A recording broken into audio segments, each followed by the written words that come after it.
Well, we are back, huh? We're back at the 9 Club, everybody. Today, we have a very special guest. Mr. Kris Markovich is with us. How are you, dude? Very good. Man. Happy to be here. We are ecstatic that you're here. Thank you so much for coming on the show. Been a big fan for a long time. We're talking, I think I started in 91. So I think for me, it was like 101. What was that video? What was the first video? Adam McNatt. It was me, Adam, Gabriel, and Nada. Well, and Costin. And Costin. Yeah. Wait, was Costin? No, I don't think was Costin. I think Costin was on there. It was you. I don't think Nada was in Costin got on afterwards. Yeah, he was in. What was the other one? Leigh Peterson was in the video. That was. Oh my God! No, it was Costin. Yeah. No, it was me, Adam. Wasn't it called Snuff? Gabriel. Is that what it was? Was the first one Snuff? Oh, I don't know if that was the first one. No, the first one was like the oil one. rig where Nodis went out and filmed a projector on the oil rig, and that was the intro to People's Parts. I don't know if it was that one. No, that was Falling Down. That was there was Snuff and then Falling Down. It had to have been Snuff. Was it Snuff? Yeah, it had to have been. Adam McNatt, you, Gabriel Rodriguez, I don't know what the fuck. Eric Costin. I remember Adam McNatt was driving that sports car with the helmet on. That was Nodis's NSX, and they put numbers on it and shit. Yeah. Oh, okay, that was Nodis's car. Yes, I remember that. Oh, anything World, I always assumed it was Rocco's shit. I always assumed that. It's a good assumption. But I think that's the first time that that, and then Color after that. But that's when I first started paying attention to you, because that's when I first started skating. Was Snuff, we'll say. For the one of those videos. Yeah, whatever the video was. The one it was. But those videos were so amazing. It was like I think Adam McNatt opened it up with the car and everything, and then Costin. Costin, I think he ran. Yeah, he was running in like fucking dolphin shorts and a fucking headband and shit. That's what it was. The last shot of the video was him like running past people. Leigh Peterson was a cowboy or some shit. Yeah, beating up a hobo on the ground. Yeah. Fuck, it's been a while since I've seen that. Oh, dude. Yeah, I drove not. Dude, I see two flying around. Now there's two? Dude, you got it. Oh! Damn, you caught it. I let it go. There was a fly flying around, and he caught it in his hand, but then he looked. It's like I didn't want to kill it though. Like you guys, I'll leave that. I'll just shoot your finger. I don't want to. I don't want to kill anything. It was like you. Just let it's like a shit fart. In my hand You have to and let smell go. it. Wow. It's like you had to see I did. if it was. I didn't think I caught it. I didn't feel it. All right. But you were saying, oh man, what were you just saying? The fly distracted us. Well, I feel like that's going to happen a lot tonight because this guy has been bugging us for hours now. Oh no. I was saying that you were talking about Adam. Yeah. And we were talking about what each person did. Yeah. Oh yeah. I drove Nodis's Super B, and we went to somewhere up near Malibu, maybe. Mm-hmm. I don't know, but there's like a riverbed, and he had I dressed up in overalls and shit, and we went out there. We shot the graphic that was kind of a spoof off of Sal's near the Impala, the lowrider graphic, and he had I think it was Sam from Pacific Drive was like by the car. So we did it, and I dressed up in overalls, and we stood in that little riverbed, filmed that, shot the photo for the ad, and then I went and jumped off with Staurt. We went to Box Canyon in Carlsbad, and I don't know, fucking Staurt was like, I'm gonna get down in the water, and you can't see when you jump off, so you run. And you jump, and it's like maybe 40 feet, and then it goes over, and you get out past the rock, and then it drops another 40 feet, and it opens up. So it's like an 80-foot cliff jump.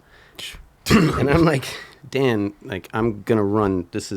So line yourself up with this, whatever. And he's down there with the fucking water housing and the camera floating, looking up. And I'm yelling, he's yelling. I'm like, fuck it, I'm going. And I just run and jump, and I'm like, oh, this isn't bad. And then I get past the edge, and it opens up, and I'm like, and you see me start rolling my windows up because fucking Dan is right there. And I hit like probably me to you away from him. You see it when I go in, you just go right by him. And I come up, and I was just like, and spit water at him, and then they cut it. But like, we would have died. Both of us would have fucking died for the stupid fucking intro. Listen, judging by Dan Staurt, he probably like you were like, hey, I'm going right here. He's like, I'm going to be right here. Yeah, for sure. I'm going to line myself up. He would have liked for us to have landed. That would have been probably better. Well, that's what he's known for. He's known for getting up in there. Oh yeah. Get up in the shot. Since we're on Dan Staurt for the moment, can we talk about the Transworld interview that you guys shot with Dan Staurt, the water gap ollie? Such a great photo because you're like out of the shot almost. It's the best. And they still ran it. Oh, it's such a good shot though. The reason that they did it is if in the background, my shadow is ollieing, and that's so he planned it. He wanted me half out, but the way it was for the perfect photo was just as I started the ollie. Okay. Based on that shadow. Yeah, and I fucking hated that shadow, the way I looked in that shadow. So I mean, I loved the fact that I had the cover. Yeah. I was super hyped that it was a Staurt photo. But the thing that pisses me off is I have the proof shot because he shot it with.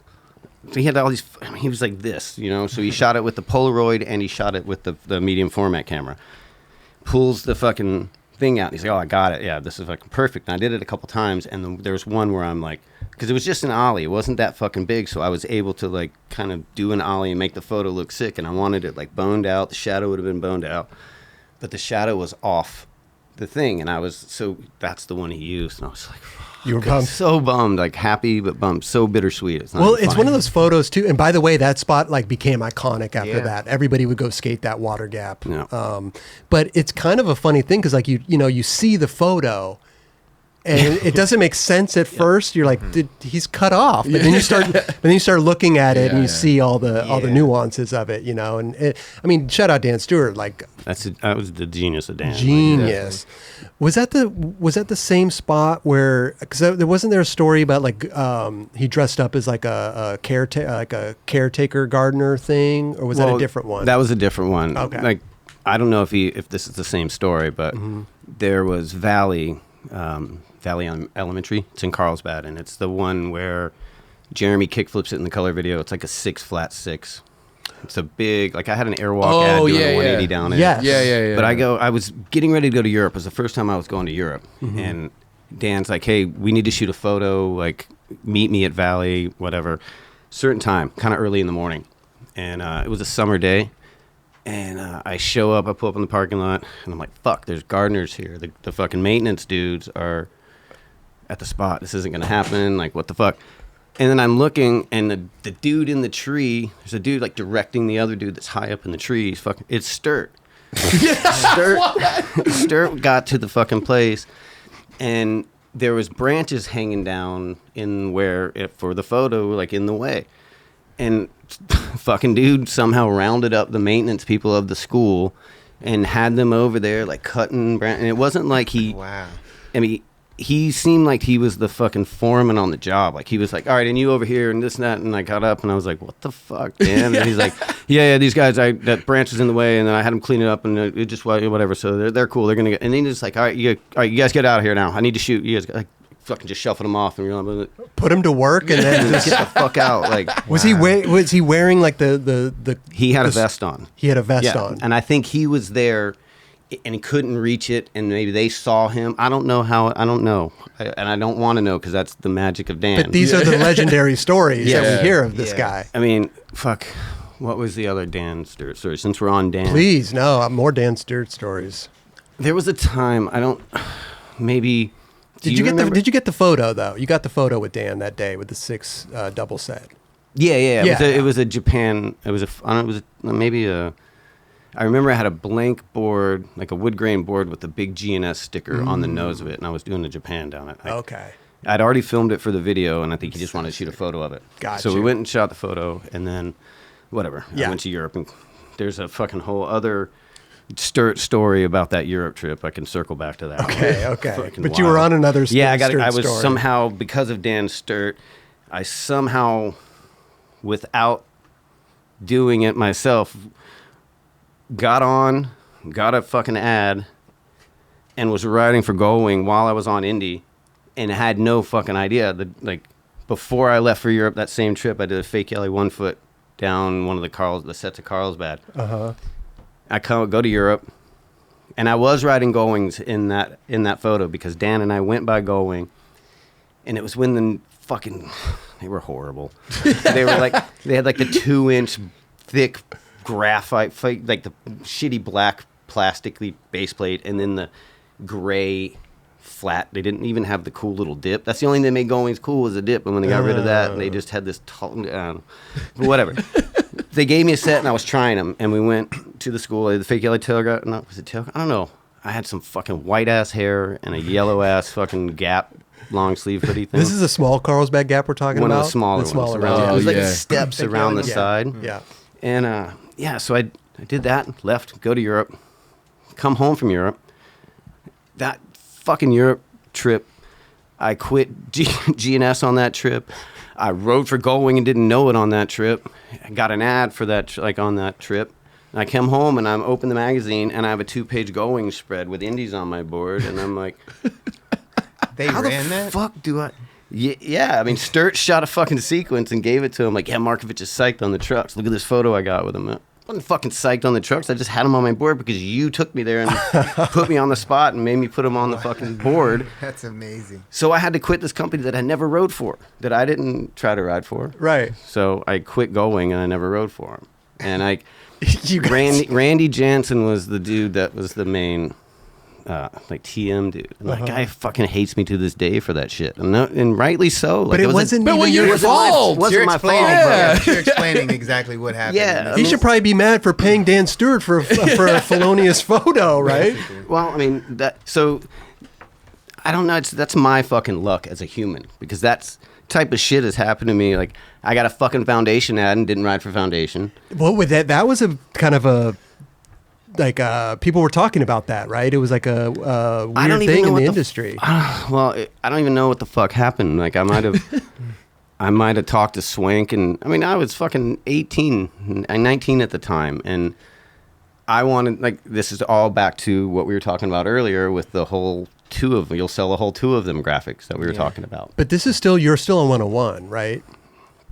Holy fuck. Wait, what am I? We have what a was I lot called? to What go were we- through. The Foundation. Oh yeah, I was still on 101. Yeah. And it was around the time that Nadas said, I gave him an idea for a graphic, and he was totally fucking joking. Like, now, like, no, like, looking back on it, like, fuck yeah, he was joking. He wasn't gonna be a dick like that, but I took it completely the wrong way. I'm a fucking 18-year-old sensitive little kid from fucking Florida, right? And my hero is like, I'm like, dude, I got this idea. Fucking Scott Stanton, those dudes from fucking Zorlak and the Vert Y, like, they've made fun of us for fucking years. Like, this is my chance. Like, I want to do this fucking Pusshead ripoff, like, fucking whatever. Metallica, Markovich and Metallica, like, let's do it. Nadas looks at me dead in my eyes and goes, yeah, you'll sell a whole 2 of them. And I just was like, and of course he was joking, and it's just, and that's Nadas's fucking humor. I mean, right. Like you were saying, Raj, he just fucking ignores people. Like, Yeah, you know, yeah, and yeah, it's not, he doesn't. He's just in his. It's just fucking Nadas. Full deadpan. Yeah, just- he's on his own. It's fucking Nadas, dude. Like, he's able to be in his own world. Like, I don't know, man. That dude did the best shit 35 years ago. He's So a legend, Yeah, bro. yeah. But Let you him- ended up making that graphic. yeah, and it was like one of my best selling boards on 101. So, Wow. Nice. but you could tell, like, he knew that he kind of had bummed me out. Okay. But then, like, so I maybe around that, I mean, I might have been so butthurt about it that I talked to Todd about getting, and like, yo, can I, like, try some boards? Oh. Like, that made, I mean, maybe I'm making this up right now. I don't fucking remember. It was 30 something years ago, but like, I probably talked to Todd, but there was no, I'm on the team. There was nothing like that. And I don't know, timing wise, Swank's always been like under Rocco's wing. Like, Rocco's kind of always been business wise. Like, I don't know how deep their ties go with doing businesses together or whatever, but I know that Swank used to, like, get advice from Steve and they would do it, but then Swank Tomietto started growing and getting bigger. And friendly competition, there was never like, fuck you, but me talking to Todd, Rocco saw that as like, that's kind of fucked up. So I think Todd jumped on the fact that he could take one of Rocco's riders and put him on. So they fucking made the Happy Peanut. Well, I think he probably made that making fun of me, but Looking back, thinking about it. But so I had shot photos. I don't know who the fuck shot the photo, but it's the double set in Oceanside, and I do a 180 on it in the Union video and have the yellow shirt and the Adidas. It's that same day. I just have a photo of an ollie, and that fucking ran as a foundation ad. And that was an ad, but I was still on 101. Like I was still on 101. They came out with the Metallica graphic. We had already patched things up. My butt wasn't hurt anymore. I was fucking not even thinking about foundation. And I'm looking through the fucking magazine. There it is, back inside cover, fucking foundation ad. What happened from that? I told them what I did. I'm assuming, because I remember being very honest with them and being like, I don't ride for them. Like, I was bummed. This is why I was bummed. But no, I didn't say I was going to ride for you. So there's a fucking other going ad and a foundation ad in fucking like a 2-year period. Like, that's got to be. That photo? I forget who the fuck it was. Who sent them the photo? Was it Sturt again? No, it wasn't Sturt. It might have been Jamie Mossberg, maybe. Oh, okay. I can't remember, and I'm sorry to whoever, if it was Jamie or Swift or I don't know. I got hurt shooting there with Bryce, so I knew it wasn't him. It could have only been Jamie Mossberg. So it was all good though. So there's a 101 ad that's the back cover. Might be the back cover of maybe Big Brother, one of the earlier issues of Big Brother, and it was from EG or Eden Gardens. San Diego spot. Yeah. And it's I did backswing 80 nose grind to 180 out. Yeah. And it was like a sequence photo. And I don't know if you guys can have a computer, you pull it up, and you know what the ad. It said it was something talking shit on. It was like a clap back at Swank and. But it was a 101 ad of you. It was a 101 ad of me. After that ad after of the foundation ad. Like immediately. But at the same time, back then, like they were doing stuff like that too. Yeah. So it kind of just went with the par. So I think what happened to me is those two weird things happened where I had these imaginary sponsors and ads and shit for these imaginary sponsors that just kind of continued over into my sponsor relationship. I just fucking rode for everybody after that. Yeah. Like, fuck. I don't know. But like, did you still ride for 101 then? Or like what happened with the 101 and foundation? You kept riding for 101. I stayed on 101. Okay. And then, I think it was just like a fuck you. I see. Like get back in your get in your lane, Todd. Sit down. Like swing, or Rocco was just looking at it as like, dude. And even when I think Simon Woodstock, there's the story where Simon did the ad. Maybe it was like Jesus fucking bent over dude or whatever. Like, and Rocco loved it. Fucking thought it was a great ad. I was like, all right, we got to end him. And like, just fucking, I don't know what they did, but it was gnarly. Like, I know that there was a fucking thing between Rocco and Simon, and it damn near ended Simon's career. Like, crazy. And Simon was amazing. Oh, yeah. We were just talking about him the other day. Yeah. He's one of the beautiful things about skateboarding. Like, whether you like the way he skated and you like the shit he did, we don't have that now. There isn't. Yeah. We don't have a Simon Woodstock. Right. And that's the only sad thing I'll say about skateboarding now, because I love skateboarding now, and I'm not like that bitter old dude. Like, I think it's fucking amazing, but we need more Simon Woodstock. Yeah, but especially back then, though, you would only see Simon Woodstock when something would drop, right? It wasn't like you just had instant access to Simon Woodstock stuff. Like, it was like, what is Simon Woodstock's on a surfboard now? He's in a penny suit. Kicking the shoes off. Aquarium. Like you had to wait for Simon to appear. He would be at like every contest for the most part. Like, and he'd have he was like fucking Gallagher of skateboarding. Basically, that's a great analogy. Pretty much. I think when I didn't make it, but I kickflipped Wallenberg for second or third back to City when they did that. So when he was there, I'm fucking. I remember walking up. He's in a fucking sweatsuit, like the top, the sleeveless fucking tank top style wetsuit. No, he was in a fucking wetsuit, like short sleeve wetsuit, short-legged fucking tank topped wetsuit, and he's walking up with a fucking skimboard skateboard, and I'm like, this motherfucker. Like, I'd only seen him that was only 2 years after I'd been in as a pro. He didn't ollie the He four, ollied though. the three. He ollied the three. Right. But fuck, he ollied the three on a fucking skimboard in a wetsuit in a fucking crowd of 1,000 people in a fucking lane of people, and he did it in like so good. It's so I don't good. know. Like, He owned it. He owned it. Oh yeah, and fucking. That's what I And it love. wasn't like he just ollied us. He was trying to. I think he tried to fucking kickflip I the think three. he did kickflip. He was doing wild shit Yeah. like, and it, I'm pretty sure he did. that to me, like if I was to do something on a skimboard, it'd be like the novelty for 5 minutes. But that motherfucker was like, I'm gonna get this, and he Right. did. And that shit was in the magazine. Like had photos and shit. It's I like do remember the ollie. I don't remember a kickflip, but I remember the ollie. I could visually see it. in Maybe my head. I'm just thinking it was a kickflip because that fucking thing was just flying off. He threw it away and it just fucking wind caught it. Oh my God. Hey, can we go back really quick? Because you Yep. mentioned being in Europe and quitting sponsors. You quit GNS and stuff. Yeah, and then I'll go back to Staurt because that was all trying to get back to wait the a minute. Staurt We can story. go back. We can go back to Staurt, right? Oh wait, we're Europe story. Staurt is involved in the Europe story, right? Well, no, Staurt was just the. I got the ad while I was in Europe from Right. that. Oh, yeah. Okay. But going back to the story I was starting to tell was around that time, 101 started doing a little paper magazine. Do you remember that? There was only a few, like Nadas.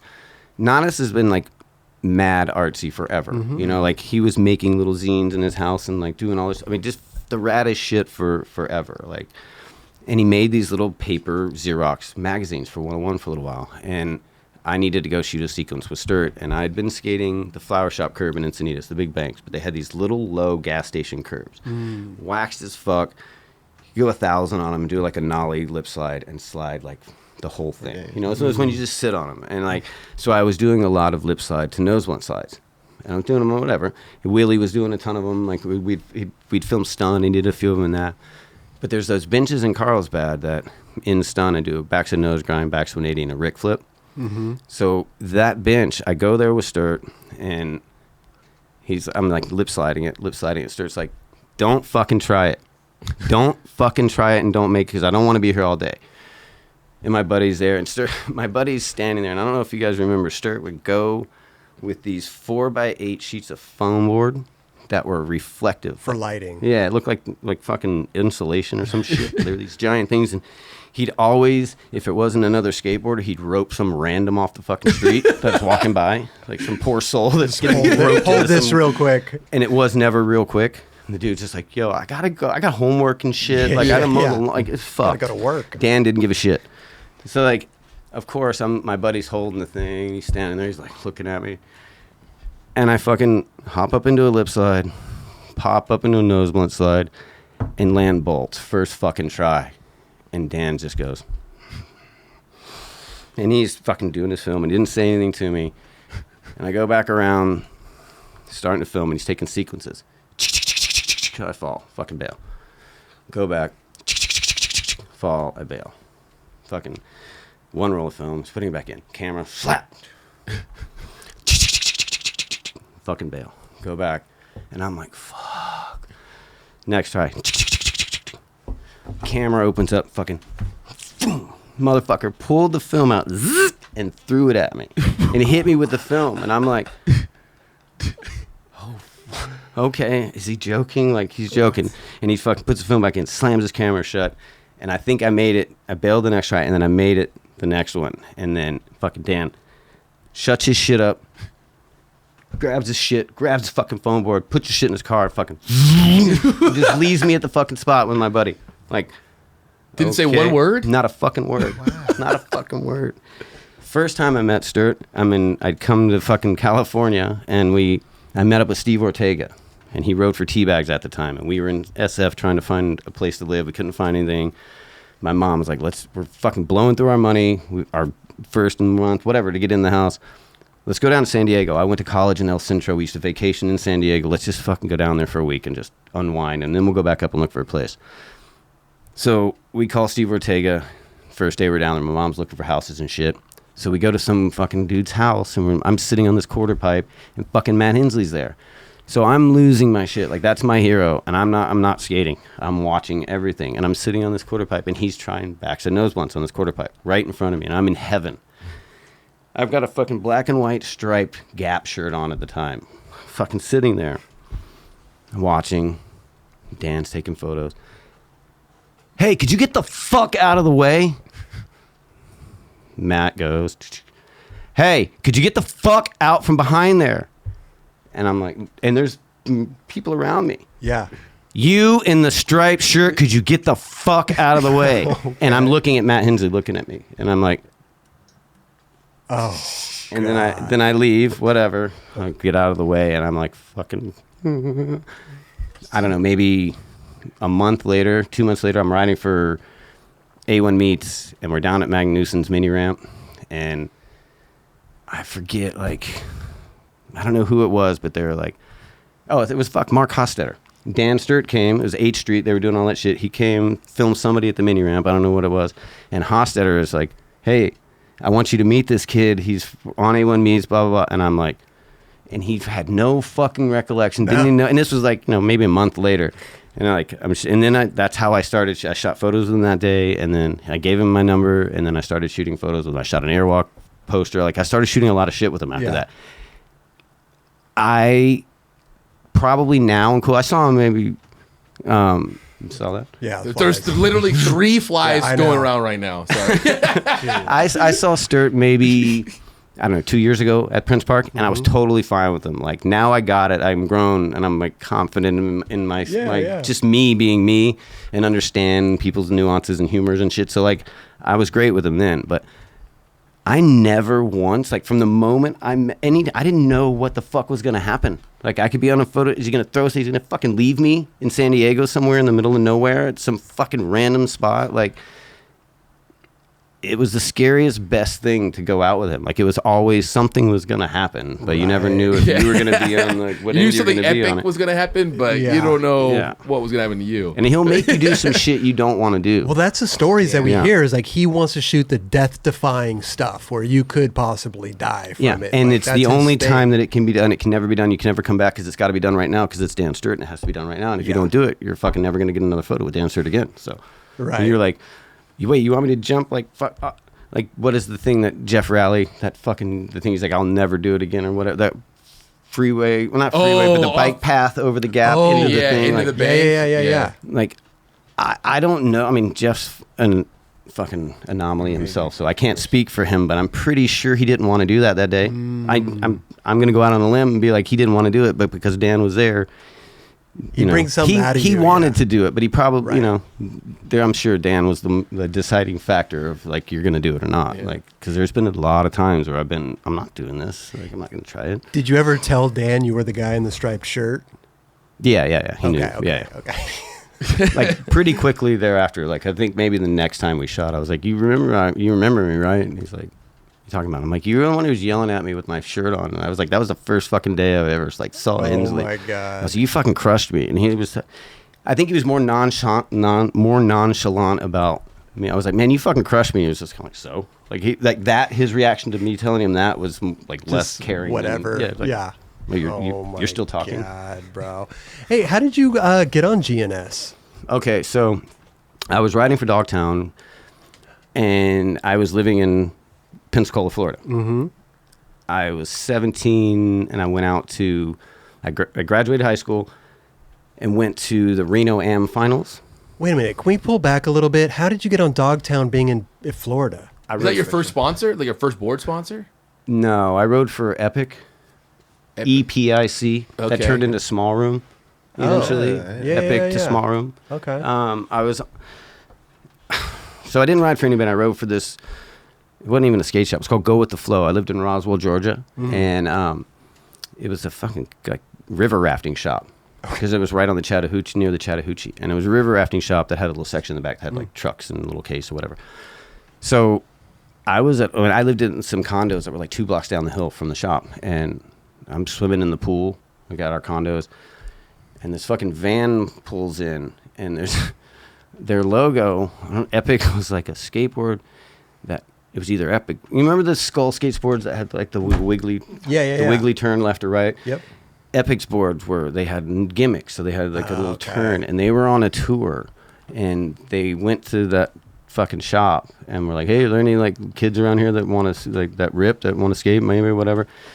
So they knew I lived right down the street, and I had a jump ramp at my house. So I'm in the pool, and like. The dudes get out of the van, and it's like it's got that bent skateboard on the side, and they like come right up to the pool fence, like, "Hey, do you guys know a kid named Chris that lives here?" And I was like, "Yeah, that's me." They're like, hey, the dudes that go with the flow told us to you skated, and we wanted to see if you wanted to skate. And I was like, fuck yeah, okay, whatever. And that was like after school, so it was getting dark and shit. I remember running in and getting like whatever changed, and then coming out and having a jump ramp session with those dudes. And they gave me some boards, and then I rode for them. And then so I was riding for them, and then I went to the Hell Tour demo. It was in like Sandy Springs, and I don't know what. I can't remember the name of the shop. I forget. It was a demo there, and it was John Grigley, John Lucero, and Rocco. Wow. And I was just skating the jump ramps, and I remember they had 2 jump ramps going this way, and then one of the jump ramps had the thing like that, and people were skating them this way, and they were about to start the demo, and it was you rolled in on the hill into the flat, and there were just 2. It was just a jump ramp session demo, and there might have been a parking block, and it finally cleared out enough that I did like an early grab method off of this jump ramp over to the bank and landed. And then after I did that, fucking like a couple minutes later, Rocco walked up to me and was like, pep talk, pep talk, pep talk. I was like, what? He's like, do you have a truck sponsor? And I was like, what's a truck sponsor? And he's like, do you want to ride these trucks? And I was like, yes, they're free. I will ride these trucks. I will ride. And so I got on Venture, and that was like my first, like, not that Epic wasn't like a real sponsor, but like kind of legit. That still to this, it's still around. Venture's still here. Yeah, so, absolutely. So yeah, I got on Venture, and then Keith Cochran from being on Venture, Keith got, and Josh's brother. Jeb Stewart rode for Dogtown. Okay. And Venture. And he was like more South Florida, and I was Pensacola. And just I'd seen Jeb at a few contests. So I think when Keith asked him like about me, because I was already on Venture, they just kind of moved me onto Dogtown. So I was like, yeah, I'd get me off this wiggly fucking Epic board. This Epic shit. Like, just, I don't know, every time. And that wasn't the only thing they did. They fucking, on the top, by your truck bolts, they sanded in like wheel wells, but they sanded a fucking well into it to where there was remember cheater bolts, so they flip them up, and they gave you you just put your grip tape on, and when you'd ollie, the layers would go down, so you'd have like 2 or 3 layers to catch your foot. So it was like an ollie gimmick thing. Yes, like bridge bolts. Remember? So yeah, and they did it into the layers of into the wood. So not only did you have a fucking, it was like a potluck whenever you get your packages in. Were you going to get the wiggly fucking things, or were you going to get the ones with the fucking... And when you didn't, you'd get the Eddie Gomez board maybe, and it was like... Funk, to where it was like a spear. So if you got shinned with or got hit with it, you're like... I don't know. Good. Why am I just shitting on this company? I don't mean to. They were awesome. They gave me free stuff when I was 15, and I loved it. But then I moved on to Dogtown, and... So you were like officially on Dogtown? Like yeah, 100%. I turned pro for Dogtown. How old were you when you turned pro for Dogtown? 17. So wow. I graduated high school and then went to the Reno Am finals. Okay. And Justin Gerard had just quit and went to New Deal. And Wade was on the team, JJ Rogers, Bill Wade, JJ, Bill. I'm going to fucking, what's the guy's name? Dan. It's going to come back to me. But I flew to SF, graduated high school, was out for a couple weeks, and then flew to SF. Stayed at Jim Muir's house. I think Scott Oster was around. And then Bill flew into town, and we all got in a van, and it was like it was me, Bill Weiss, JJ Rogers, Jim Muir, and we drove. It was just I was 17, and I'd never been anywhere, and I'm in a van with the gnarliest dude you could possibly be in the van with at that time. Like, Weiss is fucking naked running between hotel rooms and shit. Like, I don't know. I had never been around. I mean, I'd been around weed and shit, but I wasn't a big like drinker or smoker or anything at that time. And like, I was just in shock. Like, holy fuck. So went to that contest. That was contest Lance won. Lance Conklin. Okay. He got first. I got second. And it was like, I remember it was kind of a big deal because we were both from Florida. And that was the time that everything was based on regionals, districts or whatever. So he was from South Florida. I was from like North Florida. But we've both made it and got 1 and 2. So after that contest, Jim was like, well, come back to this. And they had talked to my dad. Jim had told my dad, like, the day of the finals, like, hey, we have a spot open for a pro rider on the team. Wow. If Kris places in the top 10, we're going to turn him pro, and there's a Back to the City contest in like 3 weeks in San Francisco. So if he places in the top 10, we're going to keep him out here. If you're okay with that, turn him pro. He can skate that contest, and then after that contest, he'll fly home. So he'll have a few weeks in SF to meet everybody and skate around, skate the contest, and then fly home. So all that happened. You got second. I ended up getting second, and then my dad was like, I didn't want to tell you, I didn't want to fuck up your runs or anything, but yeah, I knew that was going to happen. No way. At the time, were your folks supportive of all this? Oh, yeah. Oh, that's amazing. 100. Yeah, I wouldn't be anywhere. I wouldn't have been in Reno if it wasn't for them. Okay, so. Got you. So you ended up staying in SF? Yeah, I stayed in SF for the Back to the City thing. And how'd you do there? I went in the 30s. Okay, like so it wasn't as good. It wasn't second. No, fuck no. Yeah. But I do remember they're like, yep, next up, Eric Dressen. Fucking Dressen was fucking Santa Cruz, like tribal graphic at the time. Like, he was fucking huge. He was the shit. Next up, riding for Dogtown, Kris Markovich. Crickets. And take my run. Like, you hear the tiles. I drop in. The music's not even on. It's like, I'm riding. I'm like, oh, fuck. Wow. And then after me, fucking next up, Mark Gonzalez. So nobody fucking knew who the fuck I was. Like, it was just like, boop, boop, this in and out. Dressen, Markovich, Gonzalez. And that was 90. 89? No, that was 90. So nobody knew who the fuck I was. And then the next year was when we came back. That's where I think 2 years later was when they did the Wallenberg thing. But yeah, that's how I turned pro for Dogtown. Very anticlimactic contest finish, but well, it's so funny to me because, like, back then, I mean, we're going into the 90s now, but it was like contests and stuff like that. It seems like, there was was it too early to turn you pro, do you think? Or absolutely. Yeah. Like, no one knew who the fuck I was. Right. When I moved to so this will all lead into this after that. So I flew home from that, placed whatever, flew home, and this is still the summer. Like, if I was a junior, it's still before my senior year, but I had just graduated.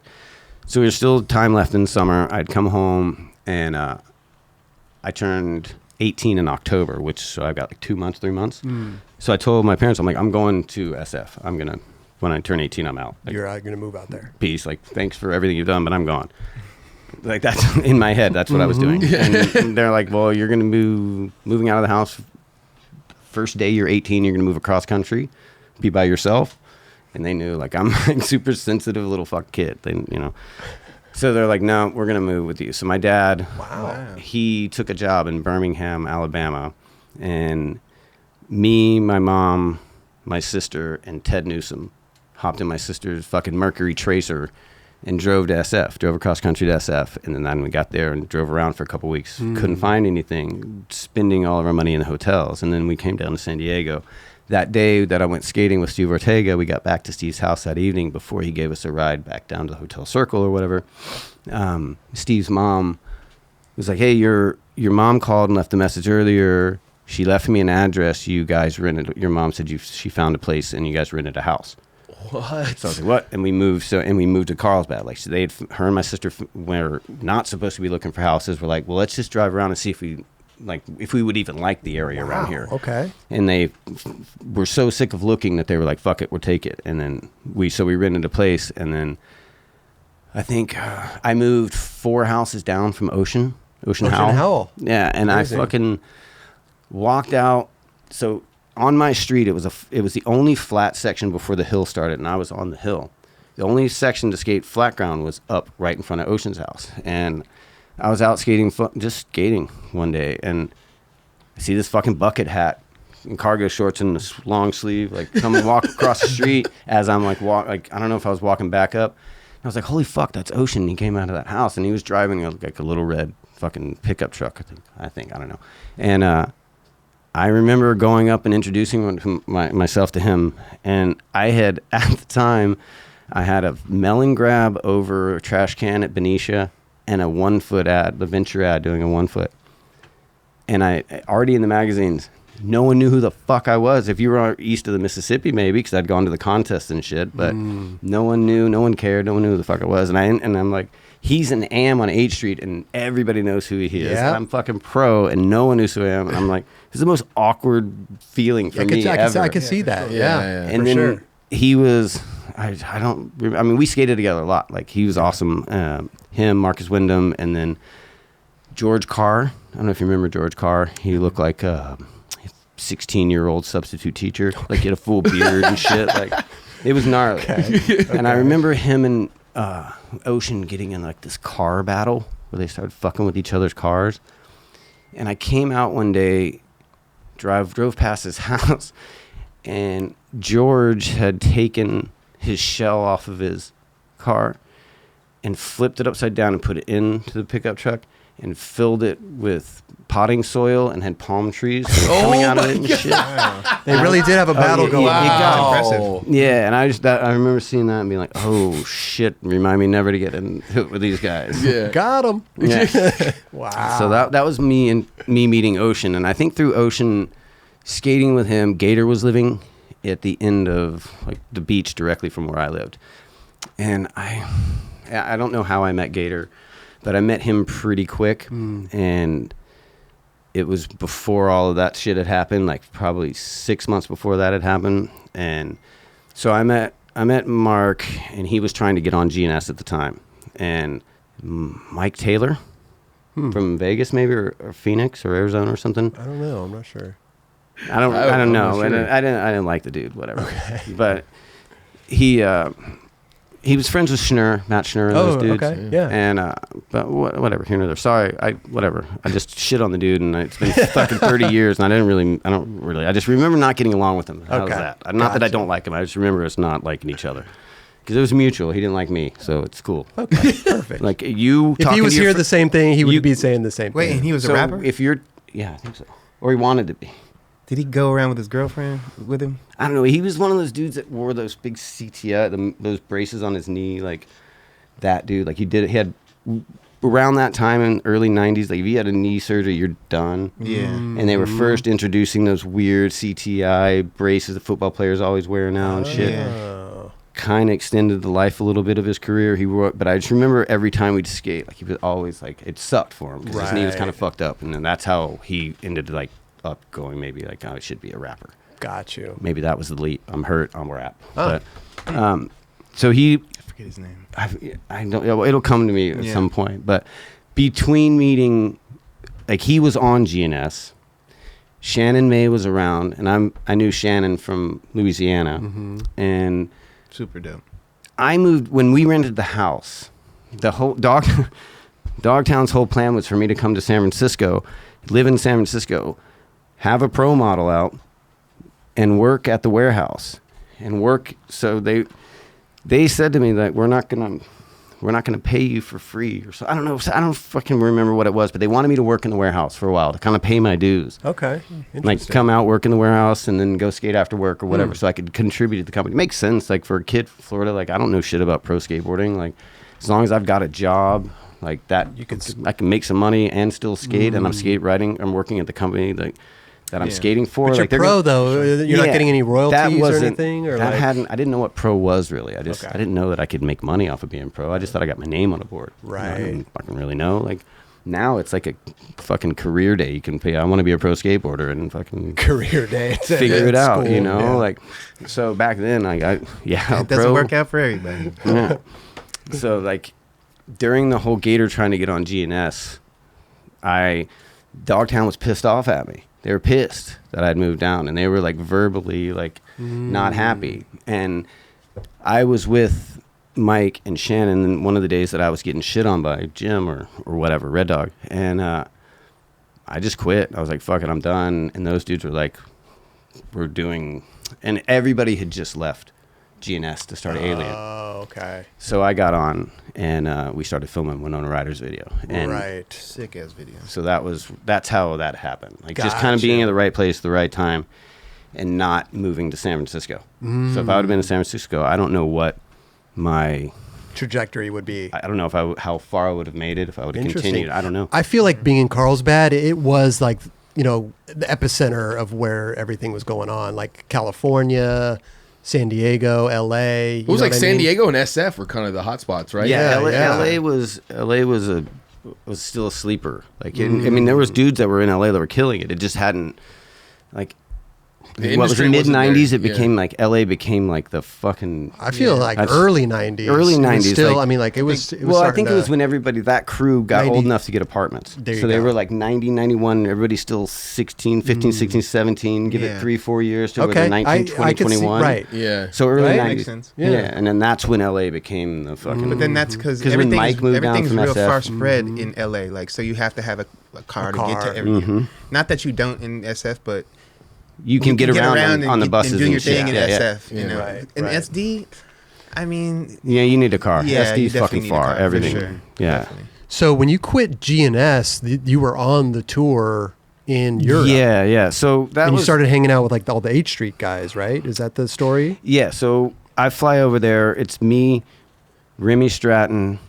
I want to say me, Remy Stratton, Sean Miller. I don't think Heinzman was there. And this dude, Tom Drake. And Tom Drake was from Gulfport, Mississippi. And I don't know, he came out and stayed with me shortly thereafter. Like, and I got on GNS. He came out and stayed. He ended up getting the team manager job from this dude. I forget the guy's name. Sorry, bud.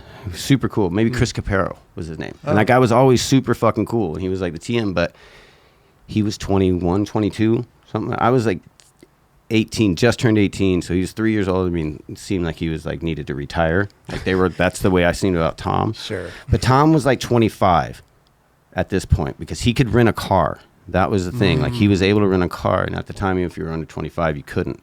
And so he, like, a week before the Europe trip, he was our fucking TM all of a sudden. It was just my homie from Mississippi that now got the job. And I think he skated for Venture, and so he kind of had he skated, and he wasn't like just some random. But so we go to Europe, we fly into Barcelona, and like we did, like I said, I'm fucking 18. I'm in Europe, never been anywhere. I think I went to St. Pete on my spring breaks. First time I flew. It was the only thing I ever went, it's as far as I went. And then now I'm in fucking Europe. So the first night in Barcelona, we go out. I have neon fucking green hair, like Nerf. I don't know, Nerf. Like just bright green fucking hair. Yeah. I don't know why, because it was I tried to. It was the day I did the fake yellow 1 foot with Staurt, and I had the white, yellowy, fucking long white ass hair. I didn't want that anymore, but I didn't want to cut my hair. And I think I tried to dye it like a dark green. Okay. Like almost back to dark color, but green, and it turned lime because it was fucking weird. So I'm this little fucking drowned rat. Like, my clothes are huge. I'm tiny. And then there's Remy Stratton, Sean Miller, and Sean was fucking gnarly. And then Tom Drake, and then there was 2 Canadian guys with us. And we went out. I don't know who they were. We met them on the street. And we're in the red light district just walking around, like just looking at shit. I had a chain wallet on. Like, I'm a fucking Hensley freak, so I have my chain wallet. And we're walking. And I just kind of remember being on one of the streets that were real wide that everybody just walked on there. Los Rambles or whatever? Or? I have no idea. I don't know.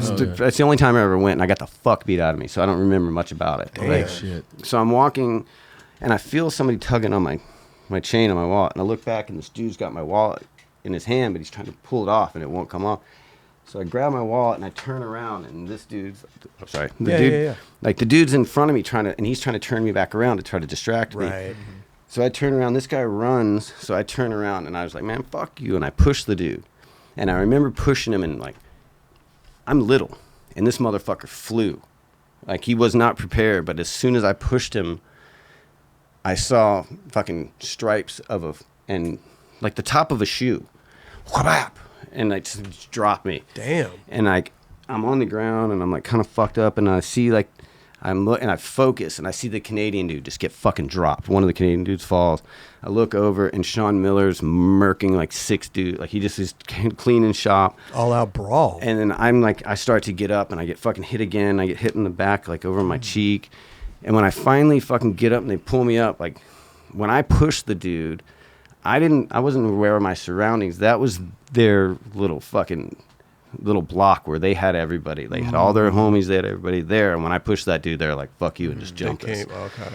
Sean and all those dudes, they handled it, and they kept me from getting killed. Like, I got drug up, and then as I'm getting pulled away, Like, I've been in Barcelona for maybe 4 hours. Oh. I'm like pouring blood out of my mouth. I'm looking. We get to the top, and Tom Drake's like chilling. Like, dude, fucking didn't help, and he was a big dude. So that was the first thing. Okay. They split my lip. Like, my lip was fucking huge. I couldn't bite down. I've got lime green hair. I got a fucking black eye, and the next day I have to go to the contest. Just for practice, whatever. Tom's nowhere around. I have to take a cab to get to the contest. Get there, fucking cab home, and this was like 3 days of it. So we got there early, so we had the whole week, and it was the contest that was the first thing in the Olympic Stadium there. So it was the first event for the 92 Summer Olympics or whatever. Okay, wow. And we were there, it was the summer 91 that we were there, I guess. And they held the skate contest was the first thing before the Olympics. It was the only thing that was held. So it was this big deal. And I, for like 3 or 4 days, spent all my per diem on cabs. And this fucking dude's supposed to be the team manager, paying for everything. He's out partying, going through all of the cab money, drinking everything. And then when the contest ended, I was like, dude, fuck you. Like, you're an asshole. Like, dude, you got this job because of me. It's the only reason you got this job. I've spent all my fucking money, and I got my ass beat. You didn't fucking help me. You didn't do anything. Like, fuck you. I'm done. And like, they just left and went on their way. And Rick Howard kind of did the same thing with Blockhead. Like, he quit Blockhead and I remember we were in some hotel in Barcelona, and Danny was like, look, when we get back, I've got this new thing. We're starting this new thing. It's going to be called NXT. He's like, you guys, we were in the same hotel. And we were in the 8th Street room. It was Danny Way. Danny Way, yeah. And Danny's telling us, like, just tour with us, ride 8th Street boards, go into fucking wherever, just trade your boards and get some 8th Street boards. They gave us boards or whatever. So Rick and I rode for 8th Street through that trip. And oh, wow. There's footage of Danny doing a front foot impossible, like frontside nose bone. He's riding the DW, the DWVW board or whatever. And on his board, he's got NXT written on his board, and that's what Plan B became. Like, it went home and it was Plan B. So the deal was, me and Pat were going to go through Europe on 8th Street, follow our original itinerary, because I think it was Barcelona, Barcelona. I don't think, maybe it was Münster, I don't know. And then it went to Le Grand Bernon and then England. Okay. And we flew home out of England, and we stayed with 8th Street we just kind of hopped on with them, and their distributor took care of us. And half the dudes went to Italy for vert demos for a little bit, and we stayed with the street ones. And then me and Rick got to London, and my dad was still, at this time, my dad was working in Birmingham and moved to, took a job in like Knoxville, Tennessee. Okay. And, I flew home, and I hadn't seen my dad in like 6 months. So I flew to Knoxville and stayed with him. Rick flew back to LA, and they had the big meeting. And then I wasn't in the meeting. If I was in the meeting, I would have probably been on Plan B just because I was there and I was with them. But what happened was they had locked it in, and I was like the oddball. I wasn't there, but they're like, so what are we going to do? We got the team. Everybody's down. What are we going to do with Markovich? And Jordan Richter was living at my house at the time. And Jordan was like, he talked to Rocco, and Nadas was wanting to add a rider to 101 because it was just him and Gabriel at the time. So they're like, all right, it's a done deal. Markovich will go to 101. We'll start Plan B. And that way we don't just shit on him. Like, you know what I mean? Like, we're not going to leave him hanging. Like, we wanted him on the team. But if I think if I would have been there, I don't know what, you know, I don't think it was like, fuck Markovich, he's not going to have it. I just think I just wasn't there, and they had it. I mean, that was a fucking dream team. Dude. I would have loved to have been a part of that, obviously, but it's so crazy. Go ahead, please finish. At the time, like, it was fucking Nadas. Like, and it's still almost legendary, like 101. I mean, that whole camp was like, you know, if you're in that camp, you're on top of the world. Yeah, I was. So I flew home thinking, like, I'm going to talk to Jordan tonight about this whole Plan B meeting, like, whatever. He's going to know. He's going to let me know. And I'm with my dad in Knoxville, and I remember going to, I think was it Pluto Sports? It's like I don't know, they had a skate park there. And Ryan Wilburn, like, my dad used to go into the skate park and hang out. He met, like, I forget the dude's name. He used to skate for Schmidt Sticks, but he would skate contests and shit. So my dad kind of already knew him, and like my dad missed his family and missed me, so he would go to the skate park. And Brian Bush, I forget his name, but he got to be friendly with him. And my dad met like Ryan Wilburn, all the Knoxville dudes. He met all those dudes before me. So when I came to stay with my dad, he was like, all right, I got it hooked up for you. Here's these dudes. So when I linked up with Wilburn, and he took me all around, and that's how I got to be friends with Ryan, like early on. Because after that, he came out, and that's when he was on, I forget, Consolidated, whoever he was pro for. But Ryan was a fucking madman. Like, he was super, super good. But I came back to Tennessee, and I was at the park, and Brian, I think it might be Brian Beauchesne, and I fucking apologize if I'm screwing that up. But he comes out, and he's like, oh, Kris, you got a phone call. And I go in, I'm like, hello. And he's like, hey, Kris, this is not us. And I was like, hung up. Like, straight hung the phone up. And we've heard that story plenty of times. People just hang up when they hear Rodney Mullen or something. Somebody calling you. But I mean, that's something my friends would do because they knew like how much I like Nodis. Prank call, yeah. Phone rings again before I'm like out of the shop. Picks it up. He's like, Kris. He gave me the phone. I'm like, hello. And he's like, don't hang up. Whatever. And then he explained what the deal was. And he's like, he's probably used to that. Yeah. He would have to be. I mean, it's fucking not us. So we talked, and he's like, I want to send you a box of boards. When you come home next week, come up, whatever. We'll make it happen. And I remember the next day at the shop, I got a box of boards. They FedExed me a box of boards, and it was a box full of those. And Gabriel's the boom and the Gabriel Jesus board. Yeah, amazing. Dude, it was like, and a bunch of, it was like heaven. It was the greatest fucking experience of my life, and I did not think at all that I lost in any way by not getting on Plan B. Yeah, you was that when 101 started? No, they had been around. They've been around for a while. Like, okay, they had like. Team changes. Nodis had done the Nolly 50/50 ad for the frogs. The 101, the wheels were frogs, maybe. And Gabriel had the Jesus, but they'd been out for a little while, pretty established. And then was it just them two only the whole time? Yeah, those two. Oh, wow. Nodis and Gabriel. That was them. And they were wanting to do it bigger, but they didn't want to just open the gates and put a bunch of people on. They wanted to like add one person. So I think I got on, and then I was skating with Adam McNatt a lot. And he was on Powell. And I don't know if I got him on. I don't know, but I was skating with him all the time. So and then Adam got on, and then Costin, Lee got on. Costin, yeah. Like I don't remember who came after, but it was like I got on, and then once I got on, that's when it was like, okay, it's made sense that they were growing, and it wasn't like Adam immediately got on. It was like 3 or 4 months later, then Adam got on. Yeah. And then they were building. Yeah, they were building. And then it was planned. Like, when you got on, were you just pro right away since you were already pro? Yeah, I already had a couple models out for GNS. Yeah, so they were just like, cool, we're going to turn you pro. It's so funny because like in my mind, like I came up during like, blind video days, Plan B videos and everything. So when you say GNS, in my mind, I'm thinking like older. Neil Blinder. But this is like, we're talking like everything was happening so damn fast. Yeah, it's like GNS, 101, Plan B. I mean, just in the span of like 2 or 3 years. If you want to go back to, and I'm pretty sure I'm not making this up. I could be.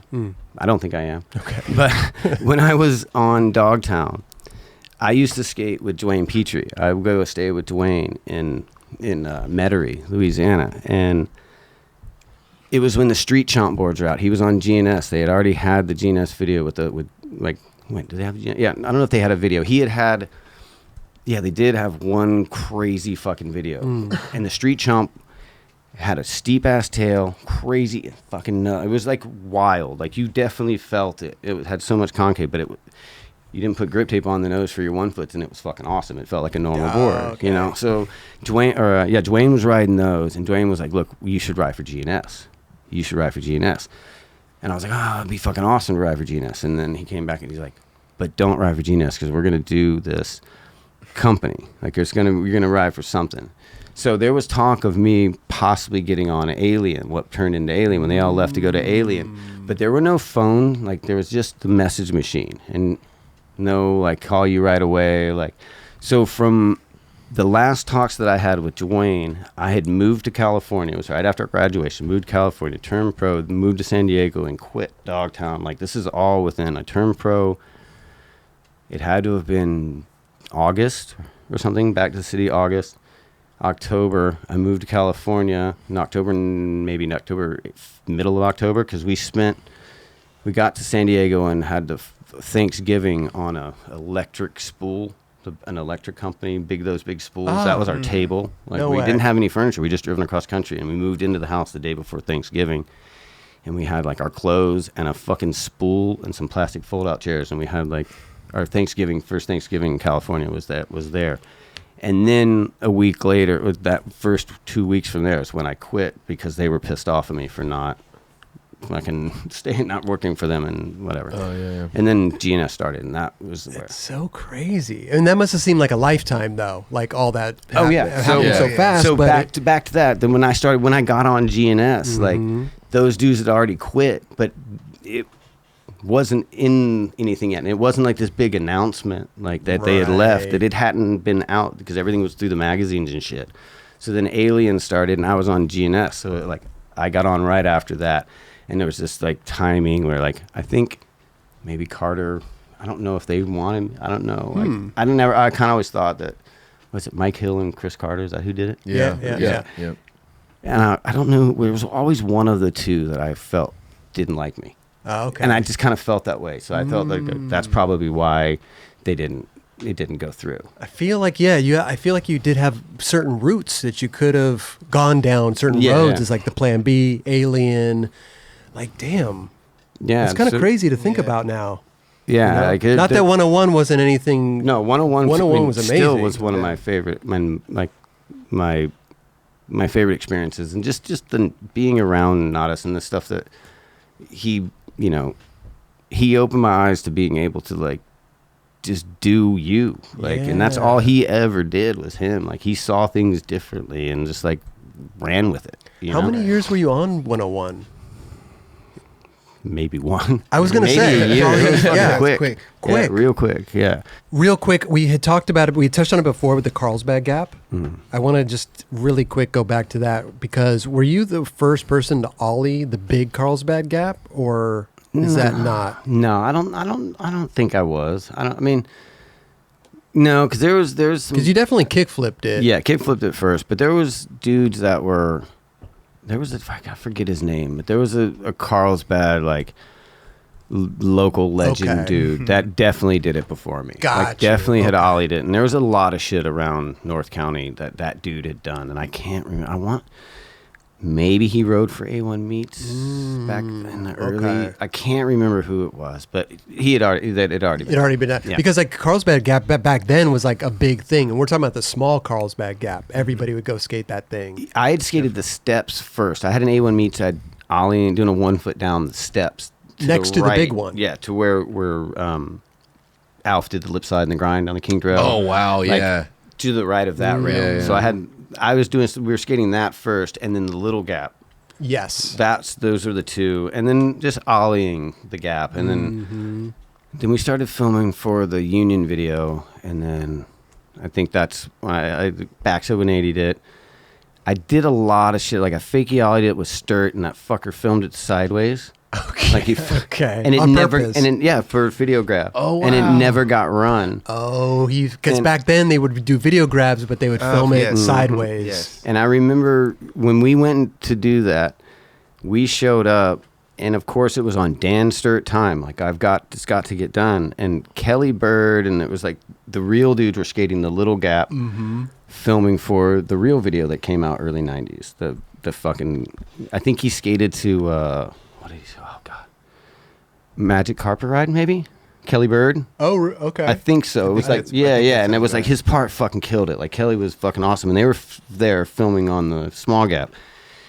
In typical Staurt fashion, I had like a small window to do this fucking fake ollie, and I can't remember. It's like, so you cut off to the right to go to the big gap, and if you just keep going straight, that's the little gap.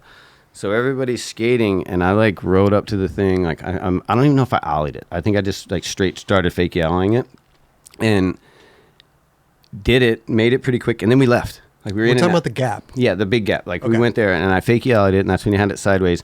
And I remember feeling kind of lame because they were having a session, and then I came in and just started like Skating the big gap. Yeah, but it was one of those stirred things. Like, so we got to get this. This is the only time it can't happen. It's never going to happen again. We can't come back here. This is going to be destroyed tomorrow. You got to do it right now.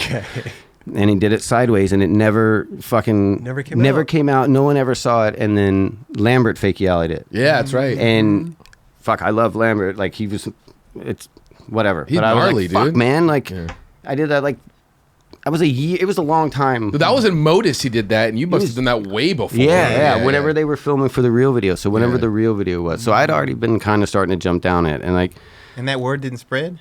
Like, Kris. No, I don't know. I don't know. I mean, but it had been from when I did it till then. I didn't go. I could have gone back any time and done it. Right. I just never did. It wasn't like. It wasn't. Skating wasn't like that. Like it is now. Like, you got to get the fucking, like, so much shit went down back then with no cameras around, and that's facts.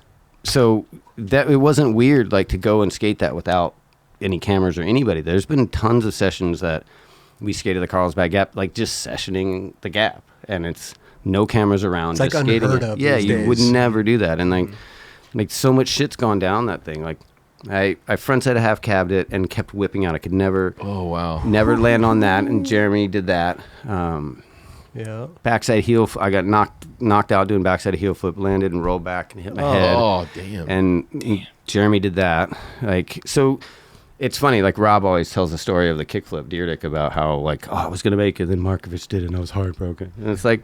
Oh, he was going to go do it? The day that I did it, we were both doing kickflips, trying it at the same time. You were both trying it at the same time? Yeah, we were like, it wasn't like a dick thing. Like, no, but did you guys have two different filmers? Like, he had his filmers? No, we were all filming together. Like, Swift was there, and like, I forget who...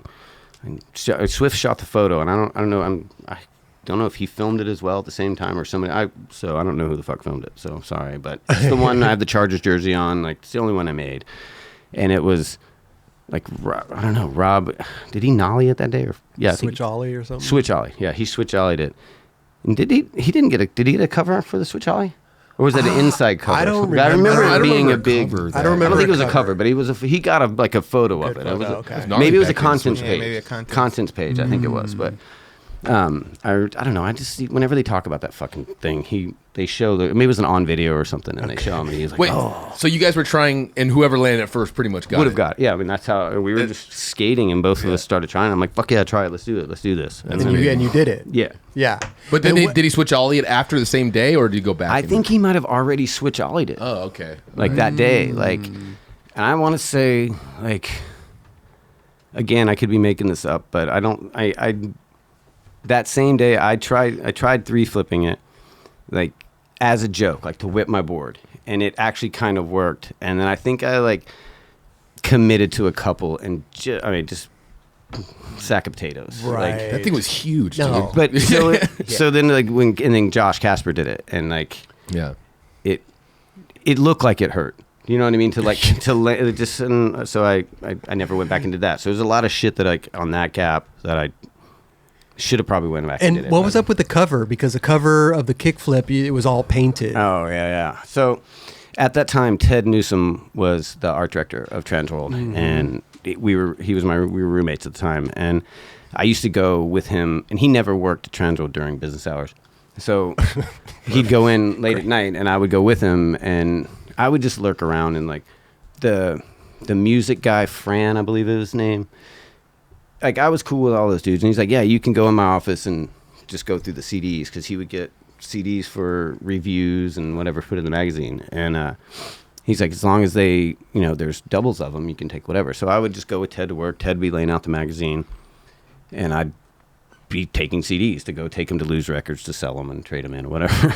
So I would just be rating these fucking CDs. And one night I was in Swift's office, and there was a bunch of the proofs of the printout from whatever. That's back when they did the fucking dark room, and they'd have all the test prints, and there was a fuck ton of them. And I think I called Dave, and I was like, hey, can I fuck around and draw on one of these? Like, he's like, yeah, just don't take the, I don't know, whatever, certain ones. Okay. And Ted was lagging. I was fucking sitting there, and I just grabbed like the highlighter pins and stuff that they mark different when they have to do the, what is that called? The blue, when they sit and they have to go over and pick out the magazine. Roulette? Well, no, before the proof, where they get everybody in the magazine to come into the office and they look at every page and read over. Or when they like circle the one, they put a box around the missing, like misspellings and different things. Proofreading. Okay. They have like Transworld they had a whole room that had a giant table in it, and they had like shit on the walls, and they would take it up and they would go through it and do all that shit. And so they had highlighters and all this shit, and like Ryan Wilburn's in the photo, and there's like all these people in the background, and I think like gave some dude like a long arm, and like gave somebody fucked up hair, and I was just fucking around, like making, doing colors and shit, and then went home. Ted was done. Fuck, we can go now, finally. And like 2 months later, we lived in Encinitas, and I was fucking watching videos of the house, and Ted came home and walked in and threw the magazine over my shoulder onto the coffee table, and it landed and slid. And there it is, the fucking shitty cover that I'd just drawn all over. Like, I was super hyped. Obviously, it was on the cover, but I wasn't like being serious. I was goofing around, doodling. I was doodling. Like, here's some color, maybe rainbow here, and then it was the cover. And like, so again, bittersweet. Like, I was super hyped. It was my first cover ever. It's fucking Transworld, and like. And looking back on it there, like, and they just like, damn, this is actually pretty cool. I mean, so looking back on it, like at the time, fuck, man, like I wish I could have done that. If I would have known, I would have done it better. But I mean, that's the beauty of it. I didn't know, left it, and looking back on it, it's beautiful. Well, you look at a cover now. I mean, you don't see covers like that every day. So it's like, and especially you drew it. Colored it in and stuff like that. It's almost a paint by numbers thing. You had colored in like the roof, and then the grass and the stairs and the. I forget it's pretty epic. Who the dude is with the long arm, but I remember him being bummed. He was like from Carlsbad. You mean because he was in the photo? He's in the photo, and I gave him like some weird long arm and a fucking like. I know how that feels. Yeah. Big brother. I had my neck stretched back to the city contest in the crowd, just chilling, neck done long, like just for no reason. And I definitely felt some sort of way, but I was saying, whatever the fuck. Tremaine apologized. Yeah, he did. Oh yeah, it was Tremaine. Yeah, he did. Oh my God. I've had my Photoshop moments with Tremaine. Have you? With the fucking wheel in the tree. Oh my God. Okay, so Amazing. thank you for bringing that up, because we did have Tremaine on the show, and that was him. He's the one who does that. left the wheel in the tree. Right. So I'm going to clear up something on this, and you can everybody out there that has that, go and get the magazine right now. Yeah. If you want to fucking, because I've done it. Everybody, the rumor was they moved me higher. That was the rumor I They heard. moved me higher. Right. No, I was fucking blended in the trees. So if you take the photo, they just fucking outlined me, forgot the fucking wheel, and just hit the arrow. And moved you over. And moved me to the left until they could see it a little more. Because we went out of the way and painted the side of the ramp green and painted the yellow stars. I don't know. It was fucking, we wanted to make the ramp look, because everything was green in the background. So we did all this shit. The photo came out. Fuck yeah, I got the cover. That's sick. And then like months later, like, why is there a fucking wheel in the tree? Yeah. And then I start hearing it like, and it's like, whatever. It's I don't know, 2-3 foot frontside ollie. It's not like a fucking 6 foot ollie or anything. It's not like they moved me any higher that I got like super high. But I took a fucking ruler and like it's the back. It's the back wheel. And they just scooted me out of the tree and moved me over. So yeah, there's a wheel in the fucking tree. But they didn't give me any fucking like. If you were gonna do that, then give me something. Make it a little bit higher. Bit of air. Yeah. Yeah.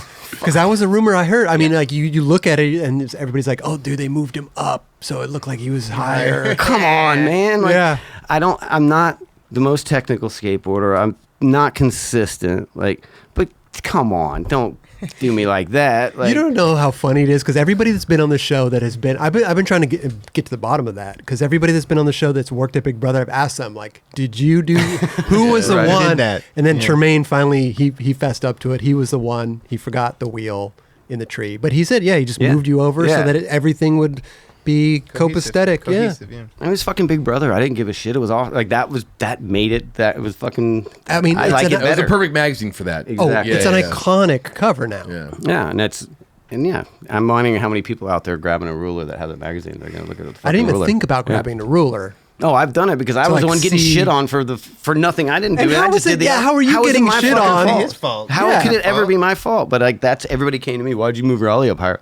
So you think I'm in Big Brother? Like, yo, give me a sec. Let me. Can you cut me out and just give me a minute? Let me move me up. Oh yeah. Sick. Run it. Like I have that. We have that kind of say. Like, fuck off. I love that everybody was giving you shit. Yeah. That's amazing. I've been trying to figure it out for fucking years, man. And finally, Tremaine was the one. Got it out of him. Thank you, Jeff. Got it out of him. Here's an interesting thing that we should talk about because I think, you've been on a lot of companies. Mm-hmm. Back in the day, every other month, it would be like a new ad from a different company, so to speak. You know what I mean? Outside looking in. No, not so to speak. Pretty much. That's pretty much how. Maybe a couple months more. Months, yeah. Given the span of a few months. Right. And with every company, a new tattoo. No. Okay, I have a few, yeah. Okay. But he's not wrong, but I had to think about it. So from the outside looking in, back then it was like, oh my God, he's on another company, he's on another company, he's on another company, kind of just like this company hopper, so to speak, you know? And obviously we're older now, you think about it, you're like, okay, well, there's obviously probably reasons why you're leaving companies or getting kicked off or whatever the case may be. So I'm assuming that there are stories behind each move. Every single one. There was a reason for me leaving every single one. And obviously, I was the one who left. So whether I'm trying to say this without sounding fucking weird. Like, of course, I'm going to think I'm not the problem. You know what I mean? Sure. And a lot of times, it was the other party. But it's not just me. Like what happens is when you start these companies, I wasn't putting up money. They were using my name and that's how I was getting. They were using me. Let's start something. That's how you're gonna get we'll put your name behind it. Whatever. I wasn't like I was fucking big dick swinging. Here's all my money. Let's start these new companies. It was like, no, let's do this. Like we want to do it. All right, well, this is what we're going to do. This is what you're going to do. These are the numbers. This is what's expected. We're going to do this with the graphics or whatever the fucking situation is. Mm-hmm. At some point, whoever the fucking business people were that you partner with that are in the offices daily, and rightly so, they're doing the day-to-day grind, without them, the company's not going to be where it's at. Sure. But without us, the company's not going to be where it's at either. Absolutely. So there needs to be somebody between, like a buffer in between there, because regardless of the skateboarder, whoever it is, they're going to do their job. And if they're doing their job, they don't need to worry about doing their job because they're doing their job. And they don't need to worry about they're doing their job because they're doing their job. Mm-hmm. It's when these people start telling you, they start stepping out of their lane and telling you how to do yours, or you need to do this, or you need to do that, or this is why the graphics are going to be this way. And it goes against everything that you agreed to do this. I just left a fucking pretty rad setup to come do this. Mm-hmm. Your biggest fucking incentive was you can do whatever the fuck you want. We're not going to step on your toes. This is going to be Markovich's vision. And as soon as it wasn't Markovich's vision anymore, most people in that position would be grateful to be in that position and have that fucking opportunity to be doing that company with these people. Sure. Me, on the other hand, whether it's bullheadedness or stupidness or pride or whatever it may be, I don't know what it was, I couldn't keep my mouth shut. And I've never been, I would say shit. I'd tell you to go fuck yourself. Rocco used to give me a 24-hour Markovich period. Okay. I've called up. I used to get fucking hammered and call my sponsors and quit. And not in a nice way. Fuck you. Fuck off. Your product's shit. Fuck you, Rocco. I don't know what I quit Rocco's. I quit. I've fucking called him so many times and quit. And I call him the next day. Yo, Steve. Yep, we're good. All right, cool. Yep. That's a 24-hour 24-hour Markovich period. And Steve got it. Mm-hmm. And it was cool and he understood it, So yeah, it was me. It was all on me, but only because I didn't Yeah, bro. Yeah. This fly is right here, dude. Get him. Oh, hey, really, don't freeze up this time. He's really. How are you gonna shoot that one? Here. Oh, let's get it. Oh, I got him, but he flew. No, you got him. I think he hit. He fell. Yeah. He bounced. He bounced He's right there. Oh, he's right there? Oh, he's on the floor, dude. I want to see how hard this is because you look like that. You need to do that real thing where the. Okay, look, what do I look, do? watch this. Well, I want to know. Look. Okay, my finger's a fly. My finger's a fly. Ow! Fuck! Fucking Kris Markovich shot me. He's over here now. Did you not just tell me to do that? I said my finger.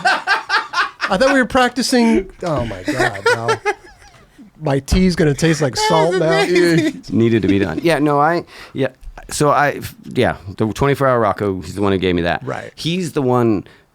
All Rocco did was see the pattern, recognize it, and name it. Whereas everybody else thought I was fucking Crazy Markovich or fucking fly off going the out handle. of his mind. Yeah. But I had every right to. I just should have been more reserved. That was the early companies. Then when I the Hollywood thing. All right, so whatever. When I'm on Element, I hadn't gone on Element. I was riding. My dad passed away when I was riding for Prime.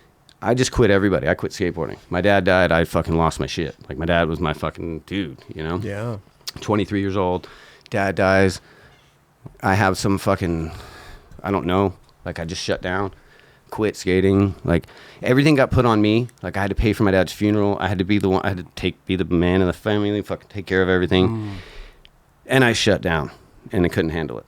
And I didn't skate. I didn't do anything for like 4 months, 5 months. Didn't have a setup. Didn't have a board. Didn't have anything. And I was at the beach one day, just sitting, fucking probably hammered drunk, like by myself, like day drinking or whatever. And I just remember like throwing up. Like sitting there, like being hammered and just throwing up and being like, what the fuck are you doing, dude? Like your dad would be pissed at you right now. Like my dad would be so fucking mad at me right now. And you for using him as the excuse for being this piece of shit. So I went home, sobered up. And then next day, I went, whatever, I probably went down to Street Life, got a board or whatever. Put it together and I first started skating, and then immediately, like, I don't know, I thought about Element. I thought about Johnny Schilleriff, and because a few years before, he had come to California and stayed with me, and we helped while he was looking for their apartment, him and Andy Howell, and when they were doing, Underworld Element and Zero Sophisto, and early 90s when they moved out, like we had a relationship with Andy from being in Atlanta, and so they came out, and that's how I knew Johnny. And Got you.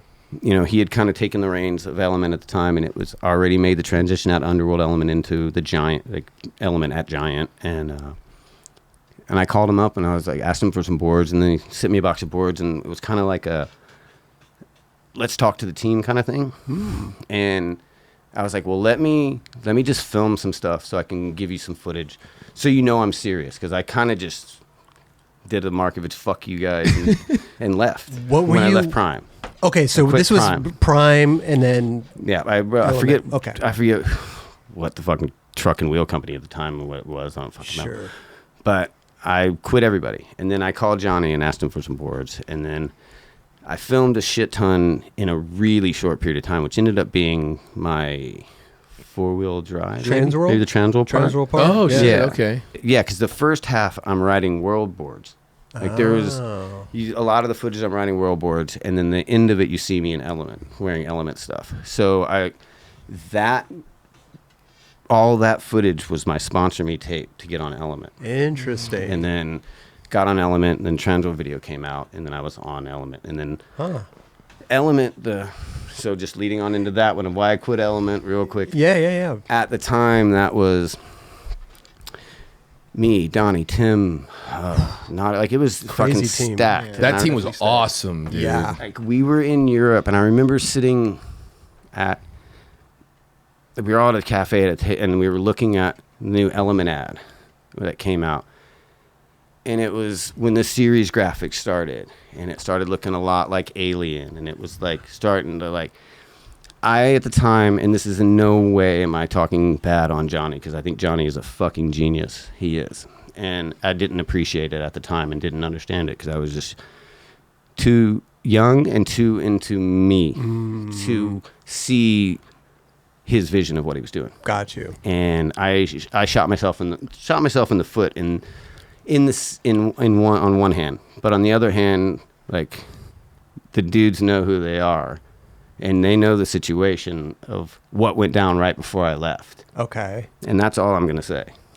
At that, leave it at that. Because I don't want to shit on anybody. And that's not the point. That's no, the we point. get it. But at the time when my decision to leave was element for life. You walk into the fucking art director's office and see Element for Life on the TV screen. Pretty dope. And then you walk over and look over his shoulder and you see a fucking Volvo catalog and it says Volvo for Life. Oh. That happened, and then the Boise Lumber logo. Like, there was a lot of that shit going on. And I was like, dude, I can't, this is like, felt gross to me. Because I felt like we were stealing everybody's shit. Interesting. And it was more than like, it wasn't like a ripoff, like a spoof, like my name in the fucking subway writing or the malt liquor thing. It wasn't like that. It was just like taking somebody else's shit and just running it. Making like, yo, this is mine. Yeah. That's fucking brilliant. It's fucking brilliant. And I didn't see it at the time. What do they say? Skateboarding takes a lot of inspiration outside of skateboarding. Oh, right? for sure. It's but insane, at the right? time, that was way too direct for me. Yeah. That's like plagiarism. And that's the way I thought of it then. Like, and I've since then talked to Johnny about it. And I think he's a fucking genius for what he did. And I give him the props and the respect for sticking to that and running it and browbeating the fuck out of that to where it didn't matter if he made that fucking logo up or not. You knew it was fucking Element and you knew what it was. And like, that's, you know, it takes a special person to continue and to fucking just go and like have that vision and have the long play. I didn't see it then. So I left on the merit of, I don't want to ride for a company that's stealing this shit. And that's, it wasn't anything? That was what started me thinking like I should, because I would have never left Element. Like, I was so hyped on Element. Like, Element was fucking great. There was never anything wrong. We went up to Japan on this world tour trip, and I had been fucking drinking for months up to that. And you watch old footage of me. I've freshman 15 a few different times throughout my career where I was just fucking drinking and just piling out. And it was one of those times, and I was like, dude, I feel like shit. Like, I'm not going to drink for a few months and just skate. Just so happened I went to Japan on that trip, not drinking, wanting to skate, wanting to film my ass off. This the world tour video, we're going to fucking do it. Not everybody on the tour had that same mindset. They were like, we're in fucking Japan. Right. Fuck you, we're going to do this right. Rightly so, they should have. Me being me in fucking skate mode, those dudes being in fucking, hey, we're in fucking party Tokyo mode, Japan mode, oil and water. Didn't work. We butted heads. I flew home from that. The night before we flew home, I called my buddy Ken from Hangar 18, and Ken Lewis. And I was like, yo, Ken, you can do a favor? Like, I'm flying home tomorrow, or I'll be home, whatever, leaving in the morning. Can you call Swank and see if I can, like, will he meet with me when I get back?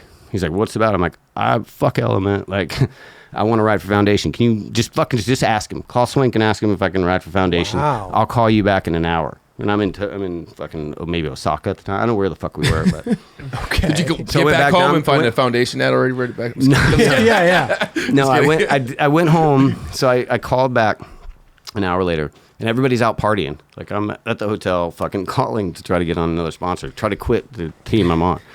Like, it just I needed to be away. I just couldn't. Yeah. So and then I guess Todd had told him, like, yeah, like, come have a meeting. So I flew home. Flew back to LA that day. Whatever day I got in, I went to Fullerton. Was I in? Yeah, I was in Fullerton. Had I bought the house yet? I don't know. I don't know if I was right around the time I was buying my house. I think I just bought the house.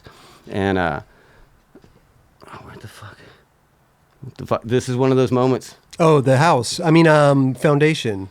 Yeah, you're talking about. Yeah. So I called it. I flew home, went back, dropped all my shit off, and drove down to San Diego. And went, and they had a party at one of the dudes' houses. And I remember they had an 18-pack of Budweiser, and I just fucking started drawing on it, and that was my first. Then the next day, I had a meeting with them. Todd put me on Foundation, and then I flew to Paris the next day, and Ted Newsom was in Paris. So I flew home from Japan, went to Foundation, grabbed the box of boards, took my element board apart, put it together, and flew to Paris and started taking photos and filming with Foundation board. I was there for like maybe 3 weeks, and when I came home, the drawing that I'd done on the box at the party was my first graphic. Wow. And then we just started filming art bars, and then I went into doing art bars. I mean, as the story goes, I mean, they put out a Foundation ad, but you got on. Yeah. So years later. Years later. Yeah. Full circle. Funny. Yeah. Years premature. Is there, I mean, I'm sure you had other rough experiences with other companies as well. Like, I don't know if Crimson lasted that long. No, see, that was another one that wasn't me. That was my ex-wife and our business partner, Sam. That was all their shit. Like, Crimson was, like, of any company that I've done, Crimson is, I put my heart and soul. I put everything into that. Right. And to have that, and that was the first company that I had done and really put everything into that was taking off. Like, it had like a meteoric quick rise. Like, we went to Make-A-Wish that year, and we got a trophy for the best new team kind of shit. Like, it was going off. And then just the way internally, the way the business was set up, and then we started Art House. It was never separated. Crimson was making the lion's share. Then it turned into, like, and I had moved to Atlanta. I wanted to get out of California and just kind of go recharge. So I left the business side up to them. And then when we were gone, red flags started going up everywhere. I was getting calls from Joey Pulsifer about some shit, and different people were from Destructo. They were trying to get their money. Wow. And it made it look like I wasn't paying, or like we weren't paying. Well, but your name is associated. Exactly. Okay. So but everybody was kind of not scared, but they didn't want to like piss Sam off, because whoever pissed him off was going to get paid last. It was that kind of thing. You know what I mean? Weird. And it was real gross going on and kind of rubbing my name into that. So of all the companies that I had left and everything that I'd done, I'd never done anybody shitty or never done anything shady. Might have told you to fuck off, but you knew, like, it wasn't like in a roundabout way. Like, it was, fuck you, I'm out. Yeah. But so this was just started, all this shit started happening, and then the embezzlement started getting thrown around, and all these monies, people were wanting their monies. Oh, jeez. And then it just got gross to where for like 6 months, every day was a fight, to where I was like, dude, fuck this. Wow. I'm done. And like, That sucks. I tried to, then it became all negotiation. I'm like, dude, you take Art House. That's what you wanted anyways. Art House is like the distribution. Like, he wanted to have the distribution house, the cloud of all this shit. I'm like, I didn't fucking care. I just wanted Crimson. So back and forth, we battle. I would offer him this and this and that. All I wanted was the fucking name. Like, right. The writers and the name. Like, take Art House, you have everything else. And we go back and forth, and we got right down to where it was almost settled, where that's what it was going to be. And then he was like, well, I want you to sign an exclusive with us. So for a year, you have to sell through Art House. And I'm like, no, fuck you. Like, I don't want to work with you. Like, I'm separating with you. I'm not going to separate and then kind of still do it. And then on the last minute, he like fucking called it off. He wasn't ready to deal. And we're going to have to go into another round of fucking legal bullshit. And it's been like 6 months of this. So I was like, all right. Jeez. I'm done. Have it. Take it. Just give me what I put back into it. I don't want anything to do with it. What are you going to do? You know, and at this time, I'm not going to do anything. I'm going to get an art job. I've already called around and fucking do graphics for somebody. I'm not fucking doing this anymore. Meanwhile, my wife at the time is like, no, we put all this money into it. We have to have something for later. We got to do another thing. So I was done. I didn't want to do it, but she wanted to continue doing a company. So we had something for after skating. So that's when we came up with the idea of doing Given. So I had just had my baby Crimson ripped from my fucking hands. And then I have the ex-wife saying, we need to do another company. So I was like, all right, well, if I'm going to do it, then I'm doing it like this. So I called everybody on the team. I'm like, look, I'm flying to Costa Mesa, signing the papers with Sam. I'm giving him everything. I'm walking away. And he's going to have Crimson. He's going to have Art House. He's going to have everything. I go, but I'm starting a new company and I'd already had had it set up, and everybody's done. Fuck Sam, we're doing it. So everybody had already agreed to ride for Given. Mm-hmm. And I made a Given shirt, and I had a button up, I had a zip up, whatever, hoodie on.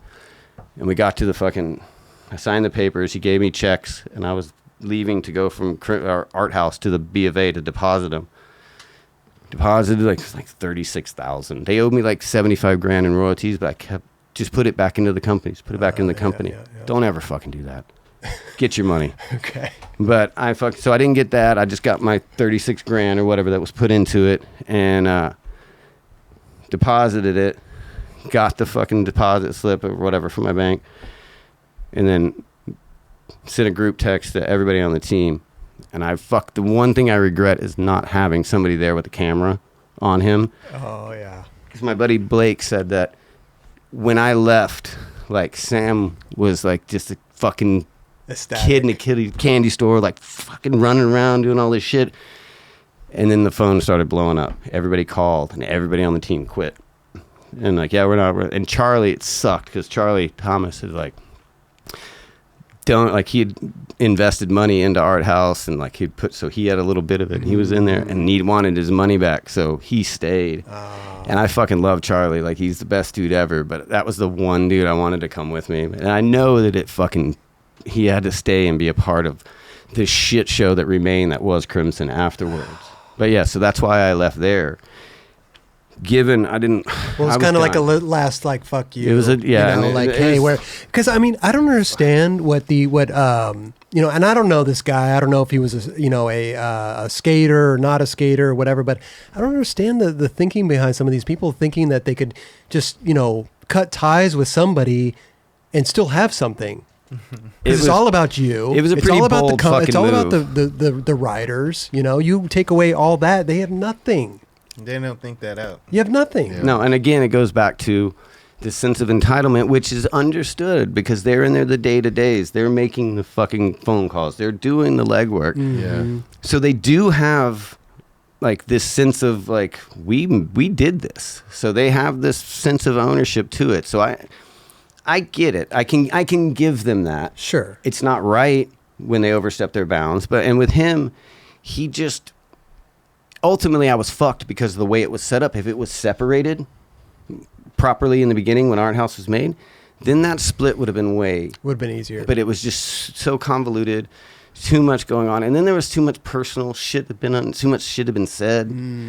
And then, of course, me being me, I couldn't just leave. I had to fucking start a whole new company just to say fuck you. That's the only reason I did Given, was so I could do that and leave. And Given what lasted a year, like I wasn't into it. Fuck you. Oh my God. I'm like, at this point, I'm late 30s. I'm fucking winter time of my fucking career. I'm not trying to do it anymore. So I was like, fuck you. Looking back, if there was one thing that you could have stayed on and had, audio. Audio, yeah. But audio went out of business later on, though. Yeah, but not the way I left. It wasn't bad, but I had the opportunity to do 88. So that's it was like, what it was. That's what was the pulling me away. And then Ed Dominic fucking, without being too negative, did me pretty fucking dirty. And wait. Was Ed Dominic the TM of audio? No. 88. 88. Okay. So we did 88. Because Ed Dominic came on audio at the very end. Did he? Yes. I didn't even know that. Is that what you wrote for it, Chris? Yeah. Okay. He's the one who let me go. Oh, okay. Because there was a good 3 years where I would have beat him to death if I saw him like in person. And then when I did finally see him, I saw him at Lucchetti Pizzeria, and thank God we were inside the pizza place, or I was going to beat him to within an inch of his life. Was this just because of 80? What happened over there? Well, 88 was through Osiris. Like those dudes. So again, I'm team rider, only worked on my shoe. I didn't have anything to do with design or anything else, whatever. And Ed and the money backers for, I don't know the dudes' names, and I don't want to even talk about that shit of who exactly they were, but it was the money backer from Osiris and Ed were wanting to try to find other factories because they didn't want to be affiliated with Magnuson and what was going on with Osiris business, whatever the shit they were doing. So unbeknownst to me, they're trying to find new, like I'm psyched on 88, everything's going on. I'm psyched on the opportunity that Osiris has given us to do this. The shoes are great. Like this is cool. Everything's fucking working. I didn't know that they were looking for other shit. Like they were trying to start another brand, Dominic and whoever the other dude was. So I just stopped getting checks. Like the contracts, I never signed my contract.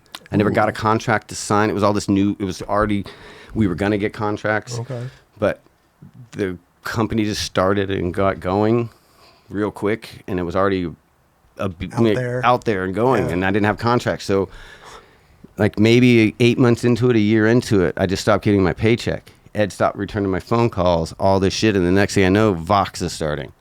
Oh, wow. What? No, wait.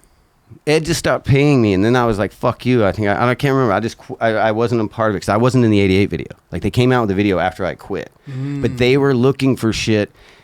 I can't remember, but it was something like they were already out the door and had that going. And then they started Vox, and like, I was fucked. Like, I got fucked out of that deal. Like, straight out of the deal. And it you was came from a comfy place of audio. Yeah. Which was just run Jeff Taylor. I mean, it was.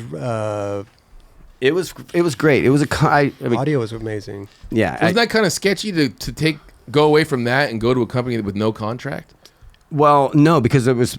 But they said it was going to happen. They said it was going to happen, and there was already. I mean, I was getting paid. Like they were already giving money, so it wasn't like. Okay, so you were getting the money, but just the contract wasn't there. Anything to keep me a part of it moving forward. Yeah. They didn't have that legal. They didn't have anything to buy me with it.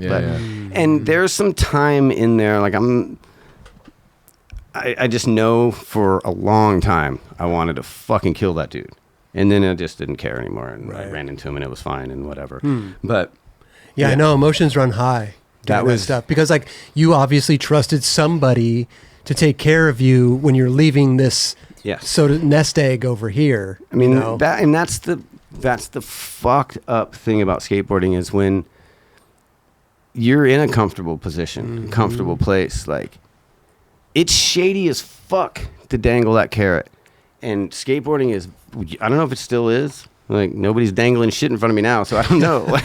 But it used to be like really fucking hard. You could have the best sponsors, and we weren't getting paid like we are now. We were getting good money, but it wasn't like you're getting fuck you money, you know? And people were offering fuck you money on some of these things, and in the beginning would show you, take you, they wine and dine you. Especially with shoe stuff. Oh, yeah. When shoe stuff was coming around, it was like... And the numbers that they were talking were like, anybody would turn heads, and you would consider it. And the fucking bait and switch is the worst with that, and that would run rampant in skateboarding. So it was temptation was very, very hard, especially being mid 20s. Yeah, and somebody's throwing like a lot of money at you, like fucking blowing smoke, telling you you're the fucking greatest thing since sliced bread, and that we're gonna make all this money. Or fucking, of course, you're fucking. All you see is your world, and all you want is the fucking. Give me more. Because the shoe companies out there were just popping up. It was like Fox. It was this company. I mean, there were so many. But then there was companies like DC that the dudes were just making fucking DC checks. Yeah. Well, that's the thing DVS, is we like, know. Yeah. Soltec was Soltec. Yeah. Like S. Like some of them worked, some of them didn't. Another one, and I think I don't know if you saw the shoe or you would know the shoe. I was supposed to, when I rode for Etnies and they were starting S, there was talk of a new company that they were starting, and it was S, and I don't know if I was supposed to ride for S. Oh, I heard Don might have told me something like that. My signature, I was like, my shoe was pretty much done, and it came out after I quit. It came out as one of the first in the first line of the S shoes. Do you remember? Can you remember what name of it was? Fuck no. But it was like... That's amazing, though. I thought I'd heard I want to like say that the one that was in the catalog that I remember was like black leather with a clear sole. Okay. Maybe if there was a shoe like that in the line. I don't know. If you look up the first I'll look line, it up. Yeah, you can and look I'll show you. Yeah, But it came out... At the time, I left to go to Duff's, and that's when Duff's was like, everybody was on Duff's. So that wasn't a dumb move for me at all. Okay. Looking back on it, holy fuck, it was S that started, and I could add a signature shoe on S and been on S. And well, both companies back then, were big. Yeah. But S started to be the premier, S took the off. team to be on. Yeah, because then what was it? Minik Mahdi that came out was the first one that where it was like, oh, it was like an all-star team. Yeah. Wow. So that's crazy, though. That's cool. I mean, you're at such a great long era of skateboarding. You lived. You're like, for real. You told all these stories. Like, that was the amazing. nicest way to tell me I'm old as fuck. That's a beautiful way. We're in the same boat. Bro. It's a beautiful way of saying it. But it's Appreciate cool it. to hear these stories throughout the wave. You were like in the center of all these really, really cool parts of skateboarding. Well, it's almost like, if you think about it, like the early 90s stuff, maybe even before that, like late 80s, it was almost like the Wild Wild West. Well, there was skating. You know? It was, because like I was thinking about it the other day, thinking about the story with the Stanton board and the Zorlak dudes. Like there used to be the Langley Y, and that was all vert, and the Myrtle Grove Y, which was all street stuff. And we skated the Y in the street. But there were no real street. There'd been a handful of street contests with just a bunch of shit thrown in a parking lot. Savannah Slam in Ohio had a couple main ones, but there was nothing. It wasn't like, fuck yeah, I'm going to be a street skater, you know? Like, you had a soy still flying around with fucking hair extensions and spandex. So, like, you can't compete with that as flipping your board in the parking lot. You got Holmes flying around and fucking, you know, like, you had... Everything was made up. Like, yeah, the tricks were made up, but going skating every day, like there was no future in it as street skateboarding. And then right there, I don't know what, it was like a light switch. Was it maybe like 1990? It switched, and it just like vert just was, there was no more vert ramps, no nothing. And I remember it was a fucking, like, I don't give a fuck now. It's like due and like deserved every bit of it. But like, I would feel terrible going skating with Gator. We'd go street skating, and this fucking dude that, I mean, you cannot deny, like, watching the footage of this dude on vert back in the 80s when he would, it was incredible watching his runs, to see him flailing over a fucking boneless off a curb and looking like he could, you know, it was fucking sad to watch. It was night and day. Yeah, and I was like, so there was like, that happened a lot, and not just with Gator, but like with any vert skater that would come to skate street, it was like, they were gods on the fucking vert ramp.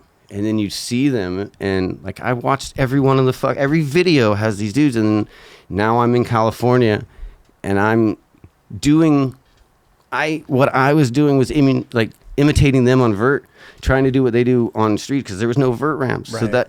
So I'm trying to emulate you guys and do what you do on vert, because there's no fucking way I can get on the vert ramp and do that. So I'm doing it on curbs and shit. Fast forward a year, now you're off the vert ramp in the street trying to, and it is flipped. Flop, yeah. And it's not it's upside down world and bizarro world. Like, and it felt that way skating with them. Like, they'd be fucking pissed off and angry and mad, and like, dude, it's just you can stop doing bonelesses now. Like, we're not doing those anymore. Like, you can fucking don't get mad at that. Like, it's cool you can't do them, you know? Like, fucking, you don't, maybe get off that 2-inch nose and maybe go back to 3, and you can do your little nollie tail slide. But at this point, it's not going to work for you, and it's not going to end well. And I think there's only a fucking handful of people that made that crossover, made that transition. That's what I was going to say. Yeah. It's like cab turned into street cab. Lance turned into street Lance. There you go. And it's still like, and absolutely not taking anything away from them, because the shit that they did was incredible. It was a mind fuck for me. Like, I'm in this fucking, like, my career's taken off. We're doing this shit. And then you've got fucking Cab and Lance, who have been the Bones Brigade. These motherfuckers are sliding rails that are like 20 steps longer than anything you've ever done. And like, you're like, dude, I'm on my way up. These dudes are fucking, what the fuck? They were vert dudes. Like, this isn't fair. Like, that's how, like, or at least for me, that's how I always looked at that generation. Like, what the fuck? The ones that didn't make it across and made like, there's a reason that they made that crossover, because they're they're anomalies. Like, Street Hawk is a gnarly. I mean, it's not the prettiest. Sorry, Tony, but like, he did some shit. Yeah, like, you cannot deny that dude. So yeah. But also, they also stuck with skating, you know. And then so when vert finally made a comeback, like, they could jump right back into where they left off. Yeah, and I think it back to where it was. Exactly. Yeah. Dude, now it's just fucking ridiculous. So when you were on Foundation, the real time you were on Foundation, was that was Blind after that? I feel like Blind was after that. Yeah.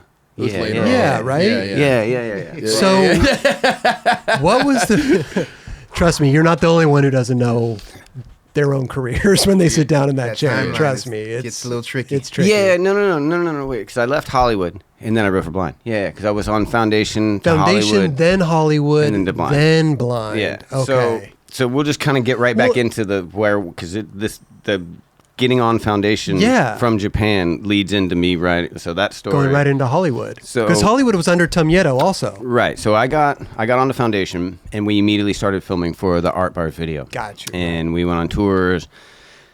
We filmed. We would go to demos, film the demos, and then we did like an hour-long tour video. But on that tour, we would go to skate the spots during the night or whatever, after the demo or whatever. So we all filmed for Art Bars, and then they did Good Times Are Killing Me. That was the tour video that came out. And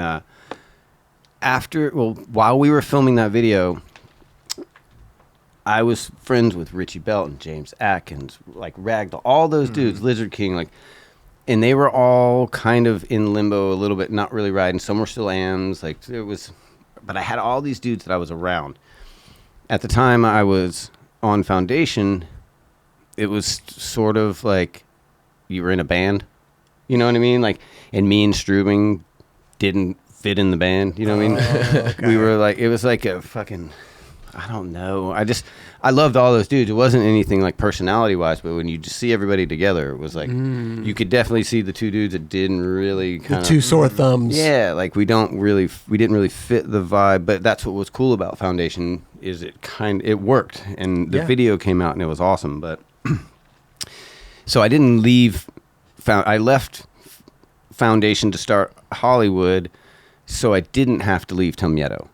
You know what I mean? Yeah. And Jamie had left, so like Todd, Foundation is Todd's baby, and it's been crested before by different things, and things have left, and it's been around, and rightly so. That's his baby. Sure. So Foundation the Art Bars video had just come out, and it was already, Foundation was back.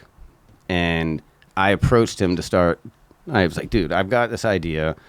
And if you watch my part, I'm writing Hollywood, it's like boards that say Hollywood on it that I just like hand painted or whatever in hopes of like something that would happen.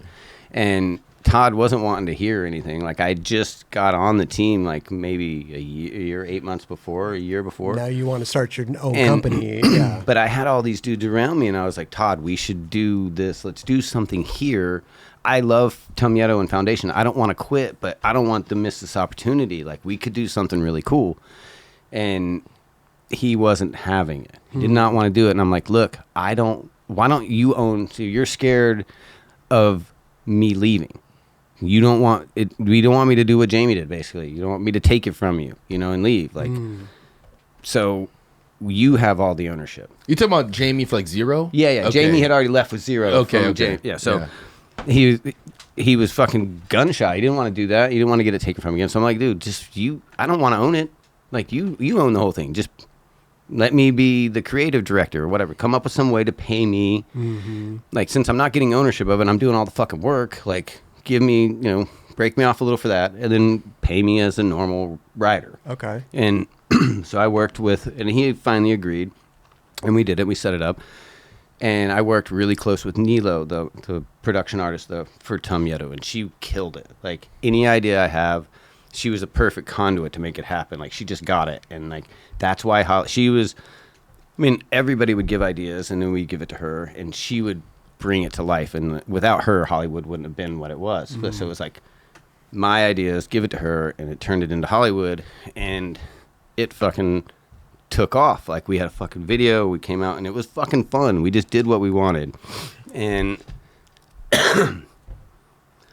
sorry, Todd, but I'm going to tell you, because I've been shit on forever for this stuff, so it's time for you to get your share, Okay. Like, and so there's a girl, Allison, that was one of the sales girls there. Like, she calls me and tells, so before I say that, Sure. Todd hit me up and wanted me to cut people's pay. Okay. Cut Richie, Nuge, James Atkins, like, cut their pay. And I'm like, no, I'm not cutting their pay. Cut my pay. So my creative director pay got cut. I was cool with that. I'm not going to Hollywood's fucking selling. I'm not cutting these dudes' pay. Like, I'm not doing that. We just had the video. Everybody's fucking killing it. Like, why? We're not cutting their pay. Cut my pay. So they took my money, and that went on for a few more months. And then we got to cut some more. We got to cut these guys. And I'm like, what's going on? You know, why do we have to do this? And then around this time, Allison from the sales department calls, and we didn't call. Like, we were probably at Livewire drinking. And so that was a call. Yeah. But no, we were probably drinking at the bar, and she told me that Todd told the salespeople, don't push Hollywood. Like, don't push Hollywood. We need to, like, keep the sales down. Basically, he was trying to turn into a fucking tax shelter or something. Like, don't sell it. We can whatever. I don't know why he didn't want the fucking sale for him to push it. Right. Whatever his reasons were, that's what was told to me by somebody that's fucking trusted salesperson of his. So why would she lie to me and tell me that? So now I know this. He's trying to not push the stuff. Then he starts telling me that I really need to cut these guys' pay because we need to bring the numbers down. So I was like, take it. Take my money. Fuck you. I'm out. Wow. Like, don't kick anybody off the team. Take the rest of the money that you pay me, what pennies left for the creative and then my writer stuff, put that in the company. That should keep it going for the next 6 months or something without you having to fucking worry yourself. Like, just keep it. So I left, walked the fuck away. Like, I'm not cutting these dudes fucking pay. I'm not kicking my friends off the fucking team, you know? Wow. Sorry I'm getting emotional about this no, shit. No, fuck you, man. It's pretty stand up of you to do that. It fires me the fuck up, even still to this day. For sure. So that's why I quit fucking Hollywood. And left Tomieto is because he wanted me to shit on my friends. Yeah, business is tough. When you get into it, business is tough. And off my chest. Yeah. But you wanted, Sorry, Todd. Yeah, it sucks because you wanted that position also, right? To be that guy, which means that if something's not going right, you have to be the guy that kicks or cuts people's pay. If I had the rightful reason, if Richie wasn't skating or Don or Nuge, if those guys weren't doing what they should be doing, I'll be the first to tell you, fuck, kick rocks, dog. I love you, but you're off the team. You're not doing it. Sure. Okay. Right. That was not the case. These dudes were fucking killing it. Richie just had like audio part. Like everybody was fucking killing it, skating. So it hurt that much more for me to have to I'm not doing it. Right. I'd rather get shit on. And I got shit on hard for that one. Well, like I just said, it's very stand-up-ish of you to do that and take the hit and bail for all your boys. Yeah, and were they understanding of that in that moment? Did you explain that to them? Yeah, and they were cool with it, but they wanted me to stay too. But at the time, they were trying to do Hell Rose too. Yeah, they were kind of they're really tied in. Yeah.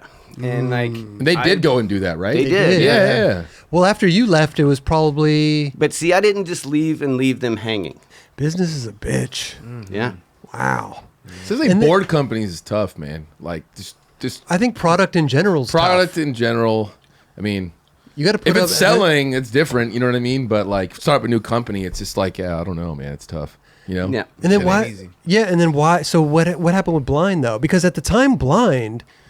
I mean, we're talking awesome. Reaper. We're talking, these kiddish graphics. I don't even know if I called Bill or what, but Bill was team manager, Weiss. Yeah. And when I was talking to him, the whole plan was for Blind to go back to, it was all Kid Reaper stuff at the time. Mm-hmm. And, it was killing it. People loved it. But the main sales pitch from Weiss was they were going to branch it off and go back to, have half the Reaper stuff was going to be smaller sizes geared towards the kids, more that side, cartoon side, adults that were into the cartoon stuff too, but it was going to break it off and then have the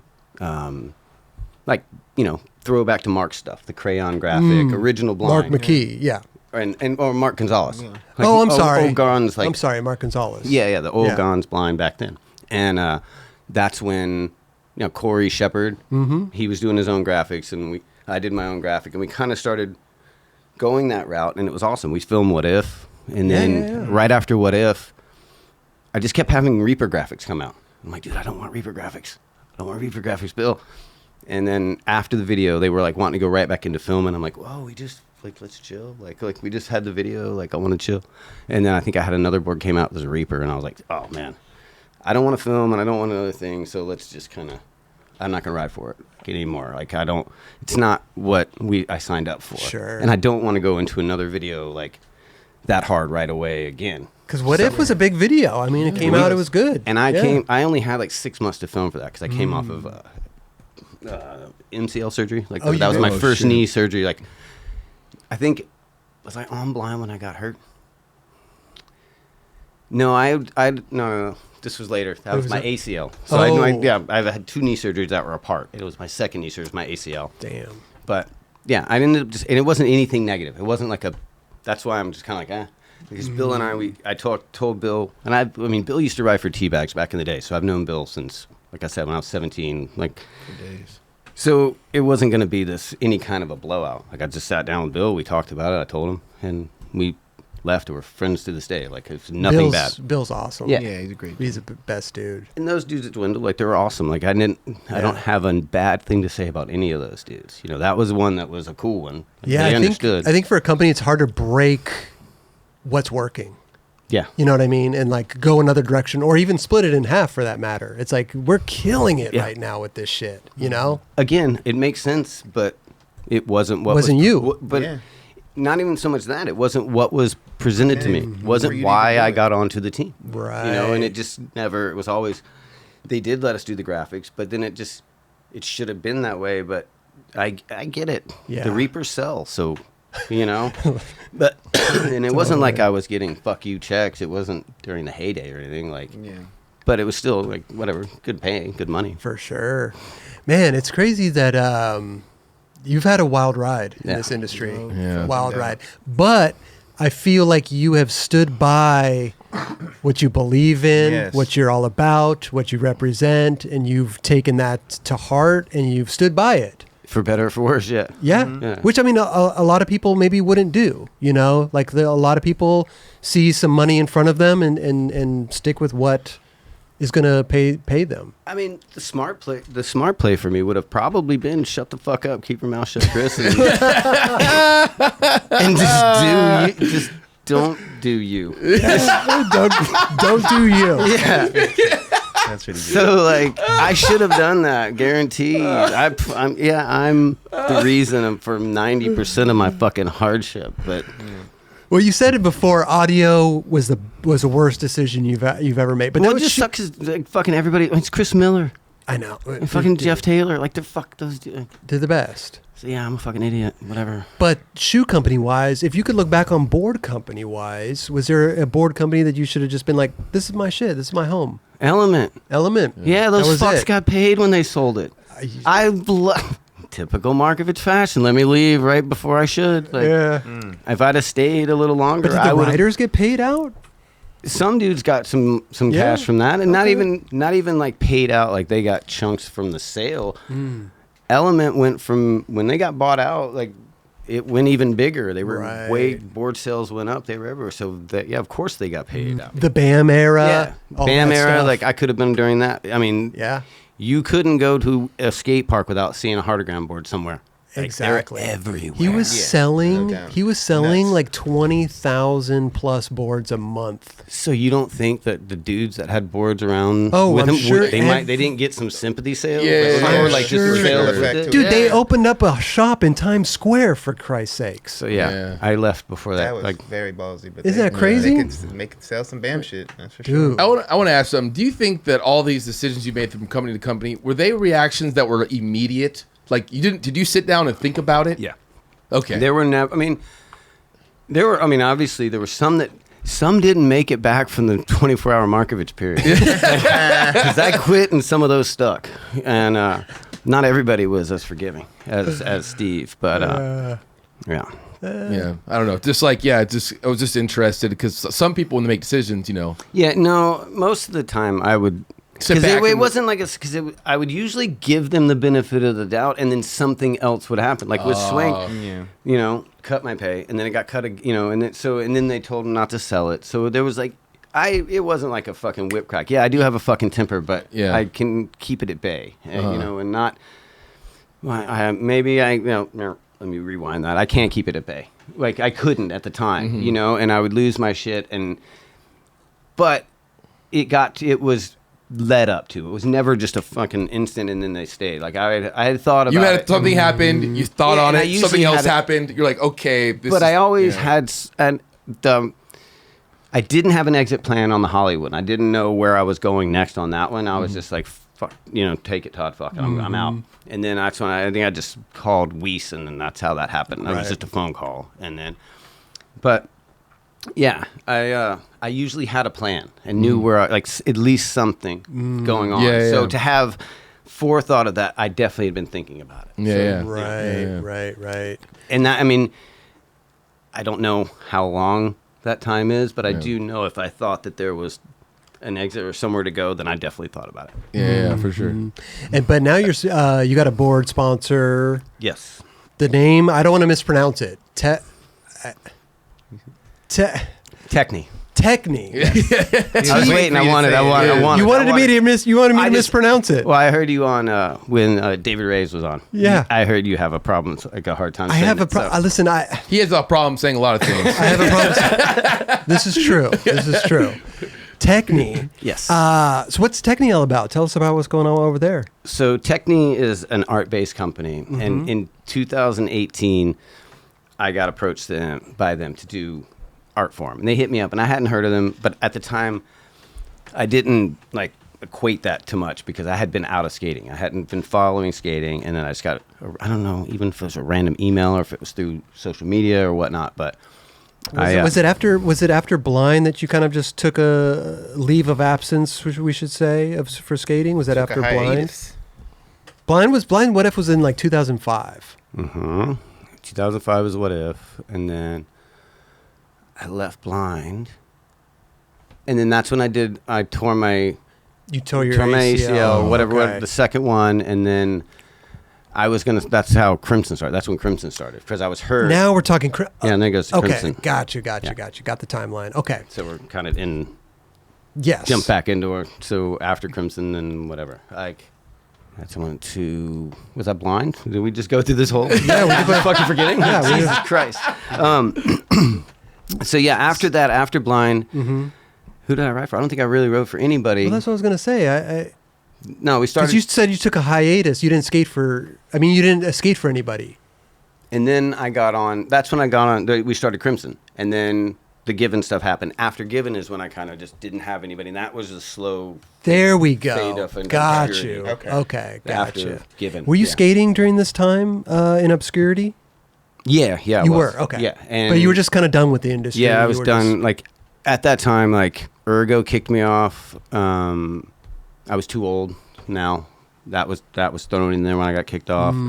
It was I forget at one point every sponsor kicked me off or read me that I was too old. So it had happened and I knew it wasn't I was like, oh, what are you talking about? I already knew fucking writing was on the wall, and it wasn't I was already wanting to be out of it.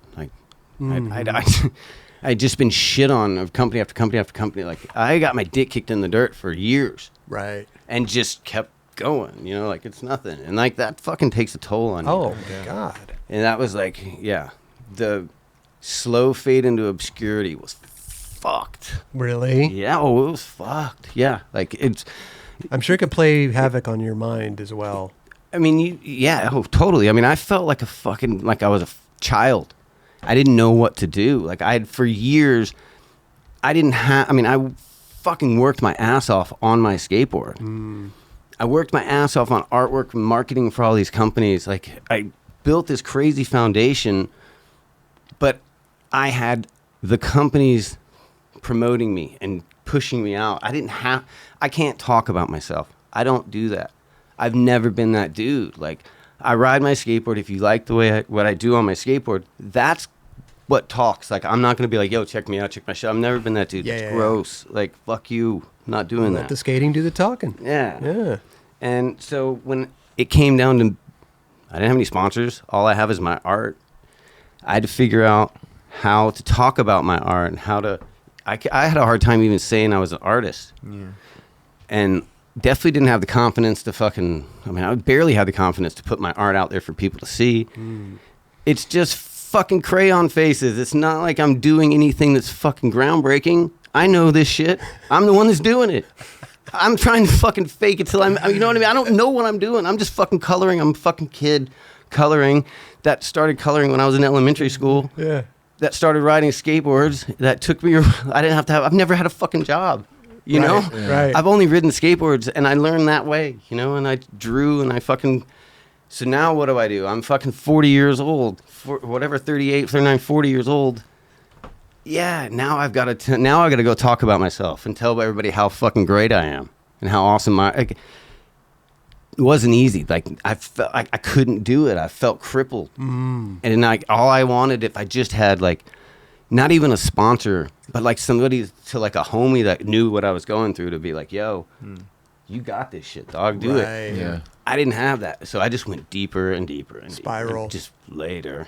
Damn. Like into obscurity to where, I mean, I was painting shit like all the time. It wasn't like, and I wasn't like doing like crazy shit. I just got dark and went to a dark, like nobody, and then like nobody was there. No, like I'd see people, but it was like, I wasn't skating. I wasn't in a good place mentally. So I felt awkward in my own skin trying to talk to people. I remember seeing Jamie Thomas. Why the fuck I was at the Encinitas YMCA, but I went by there one afternoon and Jamie was there. And I remember talking to him, and I mean, we've had a crazy history, he and I, but like we were, good talking, and I just felt like, ew. I felt so uncomfortable. Nothing to do with Jamie. Jamie wasn't doing anything. It was me. Like I wasn't comfortable with me, and I had to just leave. And like, interesting. I couldn't be around anybody, and I didn't want to skate because I just felt like I'm not skating. So that part's gone, And that took a while. Like, and it didn't come back. Like, I mean, I met my wife. Like, I had my son, and then I still, like, I was fine. I was way out of the dark places, doing better, doing great, stopped drinking. Like, life is amazing. But, like, I still didn't, I don't know.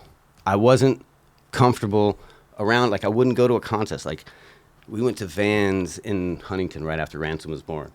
And people were super hyped to see Ransom. I hadn't been to a contest in years, and I just felt mad awkward the whole time. Like, anxiety. Dude, just, why am I here? I'm not comfortable. Interesting. And I just didn't want to be there. Like, everybody's super cool and hyped on me being there, but I was like, ew, why the fuck am I here? And I want to get out of there as fast as possible. Just you're in your own head. In my own head. And my wife was like, why do you want to, let's go to these things. I'm like, no, I don't want to go. I don't want to go. Fast forward to moving to St. Pete and having the St. Pete park by my house. I had stopped drinking. I had all this energy. I'm like, fuck, this park's really good, and it's right by my house. Like, I want to start skating it, but no fucking way am I going out there to let anybody see me. I could barely ride down the fucking street. It'd been like solid 7 years. Wow. Not skating really at all. Like a little bit here and there. And then I did go. I mean, I went to Dubai in 2018. I was telling, I don't know if we were talking about that earlier, but yeah, when we stopped, I like no drinking, which was fine because I had already stopped drinking when I went over there. But like, I wasn't smoking cigarettes, I wasn't doing anything, but I couldn't smoke weed over there. And like, I remember being over there, like, oh, this is gonna be hard. Like, that's the only thing you that don't have your keeps me. vice. Yeah, I don't have the one thing that like. Wait, why did you go to Dubai? Or was the reason? 40 skateboards. Okay. I was working with them, and the owners had come over to Oceanside and wanted me to do a guest artboard for them. And I just started working with them, and I think like at the time, like for 2 or 3 years, at the end of the year, like they're based in England. One dude lives in Dubai, and they're both from England, but one lives in Dubai and one lives in England.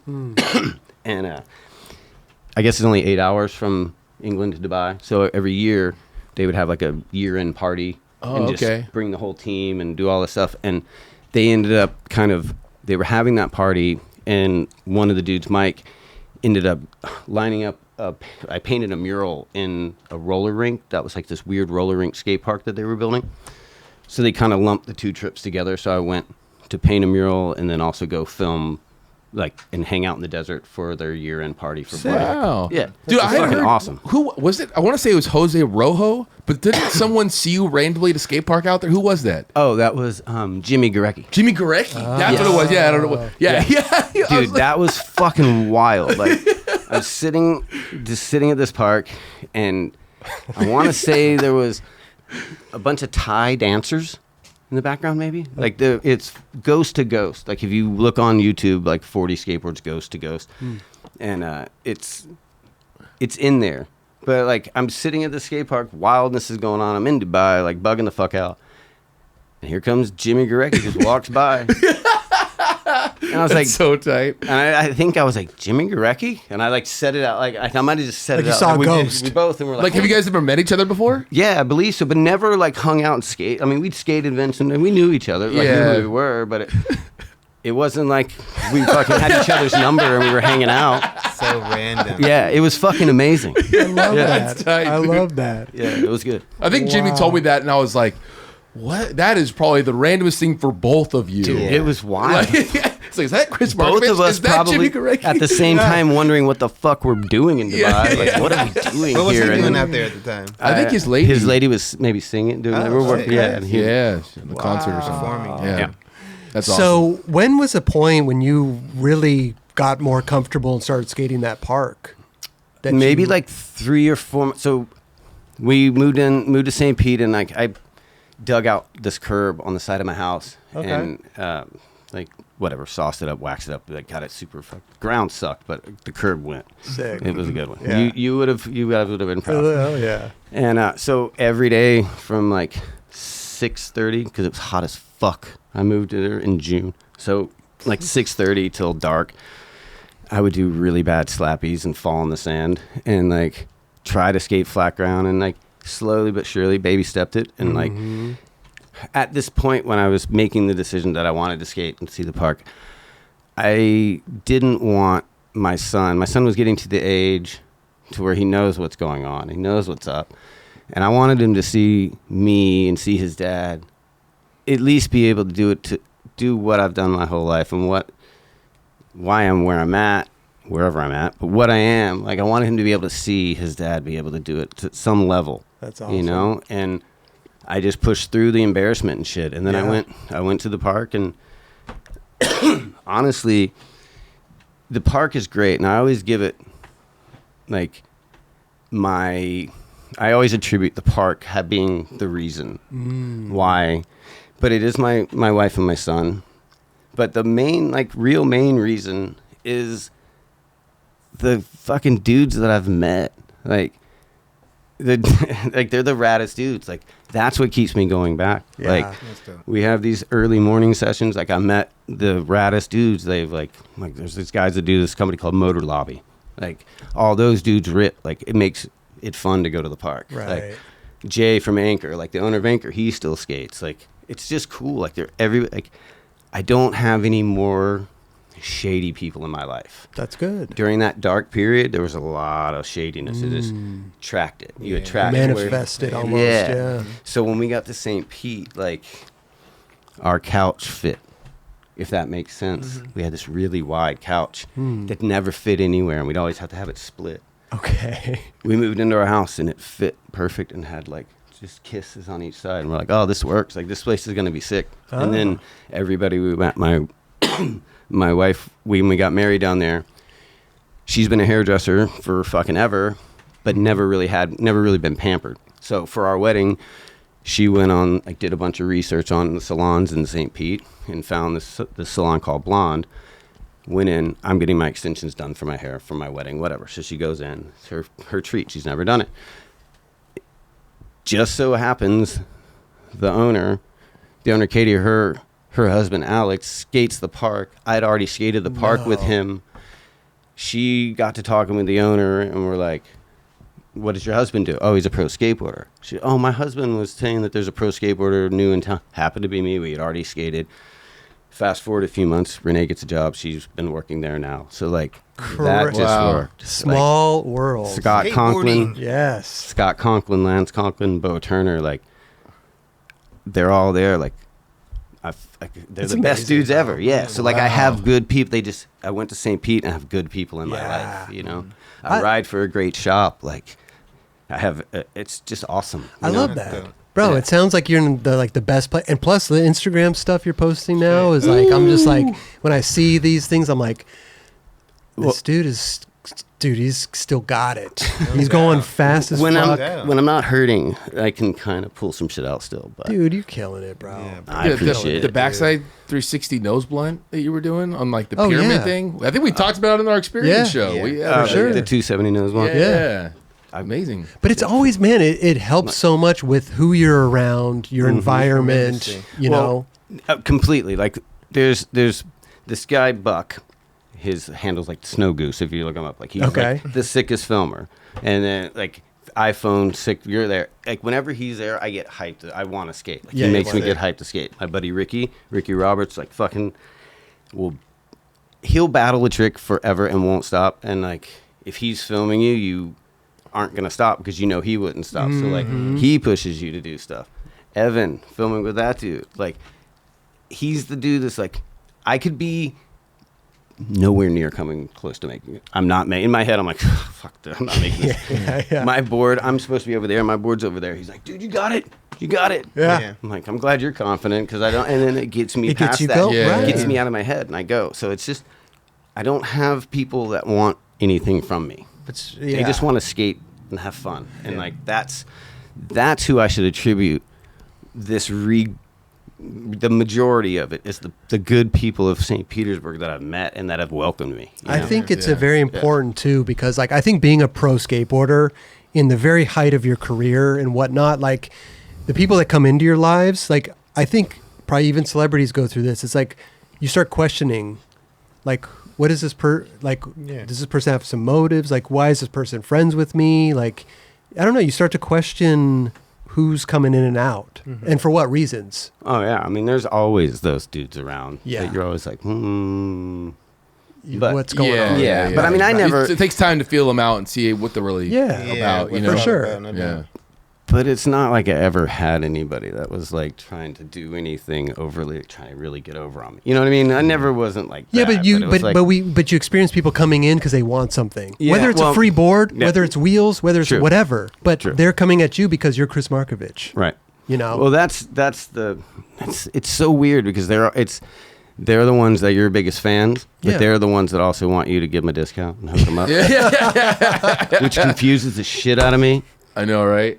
I'm like, motherfuckers, do you know how long it's taken me to figure out that I can actually, like, how to figure out that I can sell something?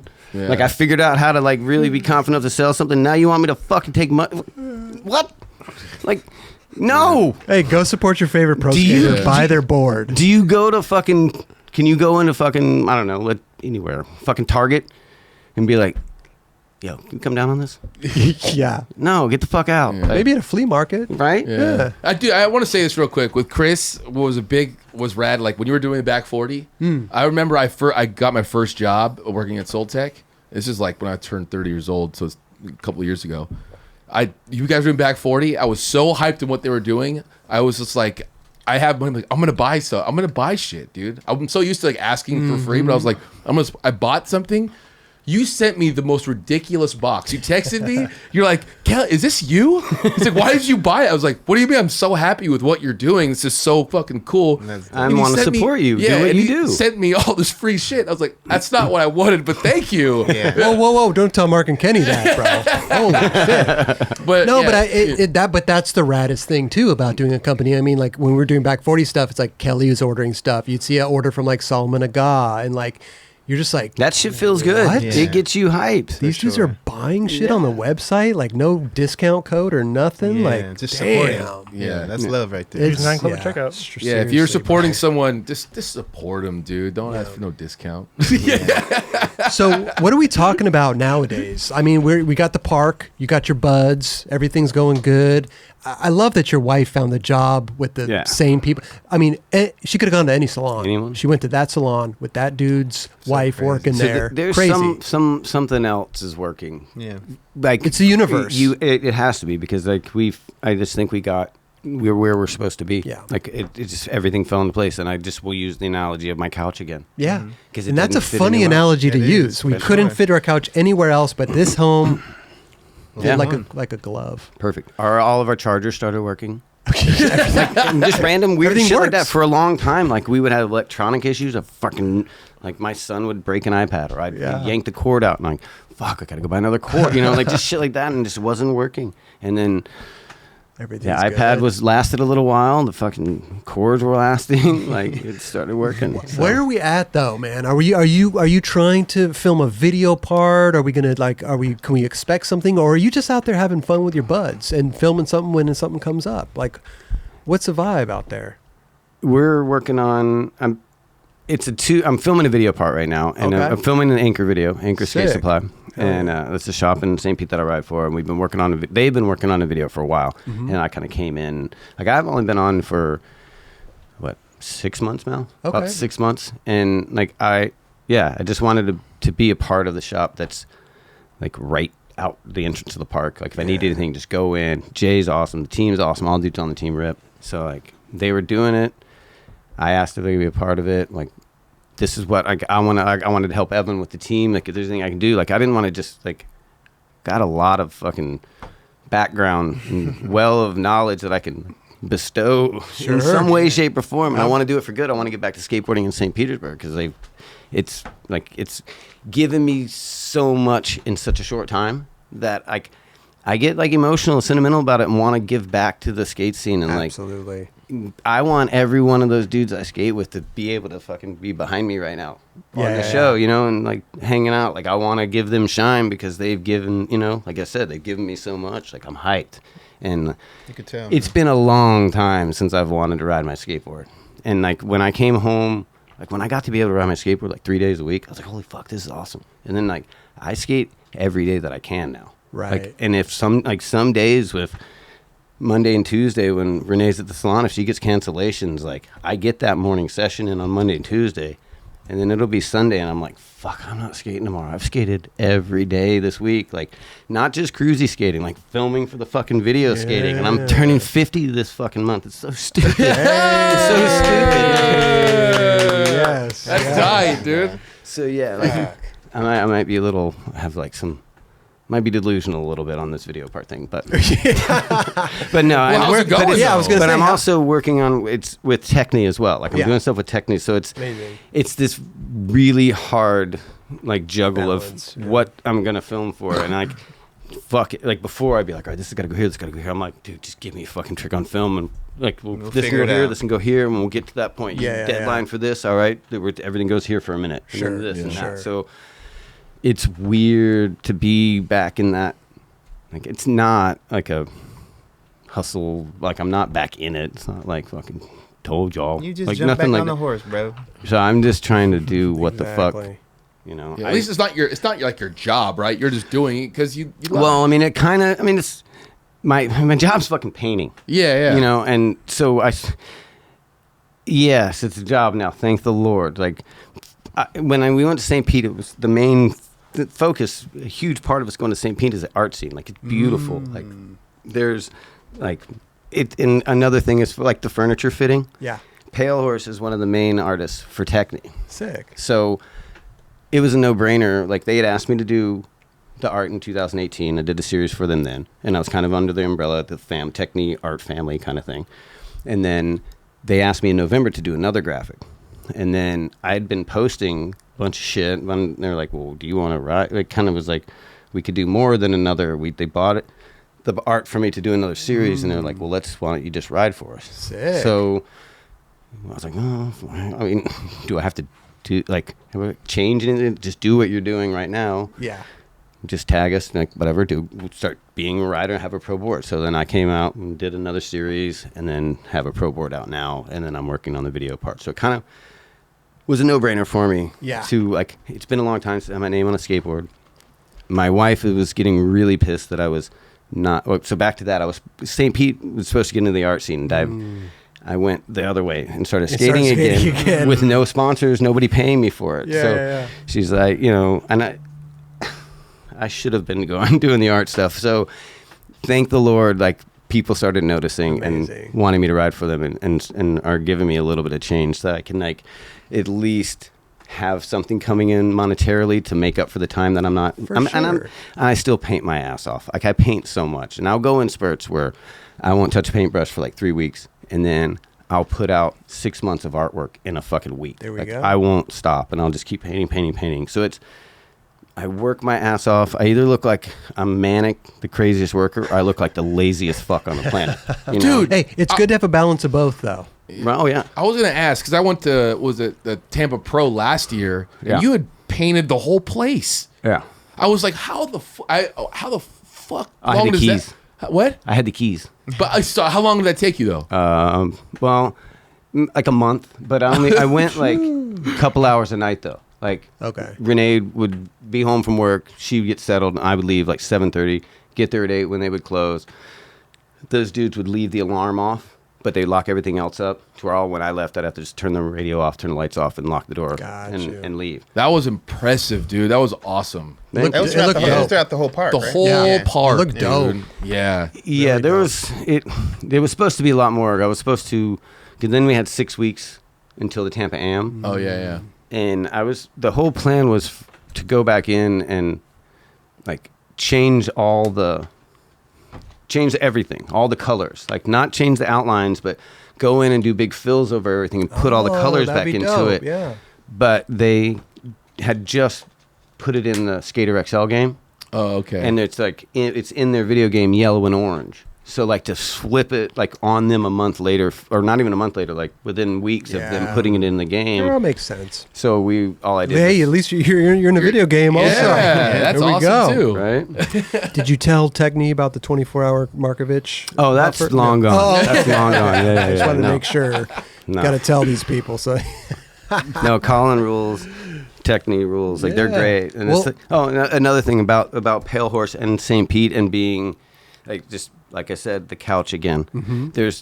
I'd seen the two. There's two Pale Horse murals in St. Pete, like huge, and they're fucking beautiful. And my wife was hyped on them immediately when she saw them, and we were like, dude, that's sick. And then, I got the offer to do the next graphic, and then when they asked, do you want to be on the team? Pale Horse, no brainer. Let's do it. Like, so that right now the boards are out. I think there's one. yeah, There, right? we got Yeah, there it is. got it Yeah. right here. Yeah, so that's another Dude, fucking I face. feel like you're in the best place ever right now. The I- couch fits. No plugs Couch are fits. busting. iPads are staying intact. Yeah. Everything's good. Yeah. Come a long Are way, we? bro. Are we? I don't want to listen. Is there a deadline for the video? Can we expect something? I want to see this Markovich part. What's going on? Do we know? Before the year Yeah, ends? no, so I mean, Okay. Got a couple it months. better be. How are we looking? I don't have.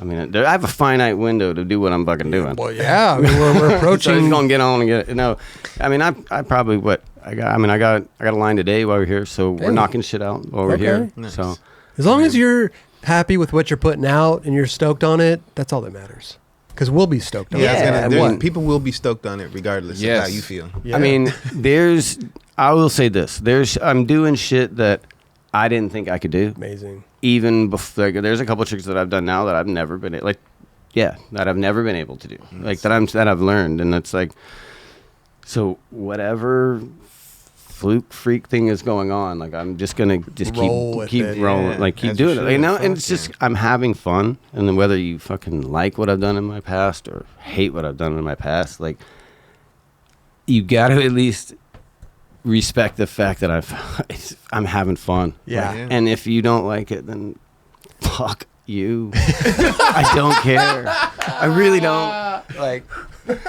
It's a, what? It's a common else thing. but it's the truth, That's a though. common thing in your life, It's the truth. For me, I don't want to. It's like I don't care about video parts. I don't care. I want to. If I'm going to go skate, I want to go have fun with my buddies. I mean, That's it. Plain and simple. I've got the ultimate, like, if you don't like what I'm doing, dude, I'm fucking old. Like, there's a reason you don't like it. Like, so whatever. I hope I don't look like an old dude. No, because like like trying to fucking live in the dream. Like, I can't let it go. Like, everybody from our generation like looks at you and probably look at your Instagram and what you're putting out, and it's probably like us. We're like hyped. Definitely. When you see like these nose blunts going a million miles an hour, you're like, oh my God, Yeah. Kris Markovich is that's here, baby. That's good to hear because I fucking battle myself mentally out there. Like, are these motherfuckers just humoring me? Like, No. this Bro. old motherfucker's falling because I've hit the ground hard. Yeah. Like, I still fall like I'm fucking 15. Like, I don't know why, but I hit the ground hard still, and it's like.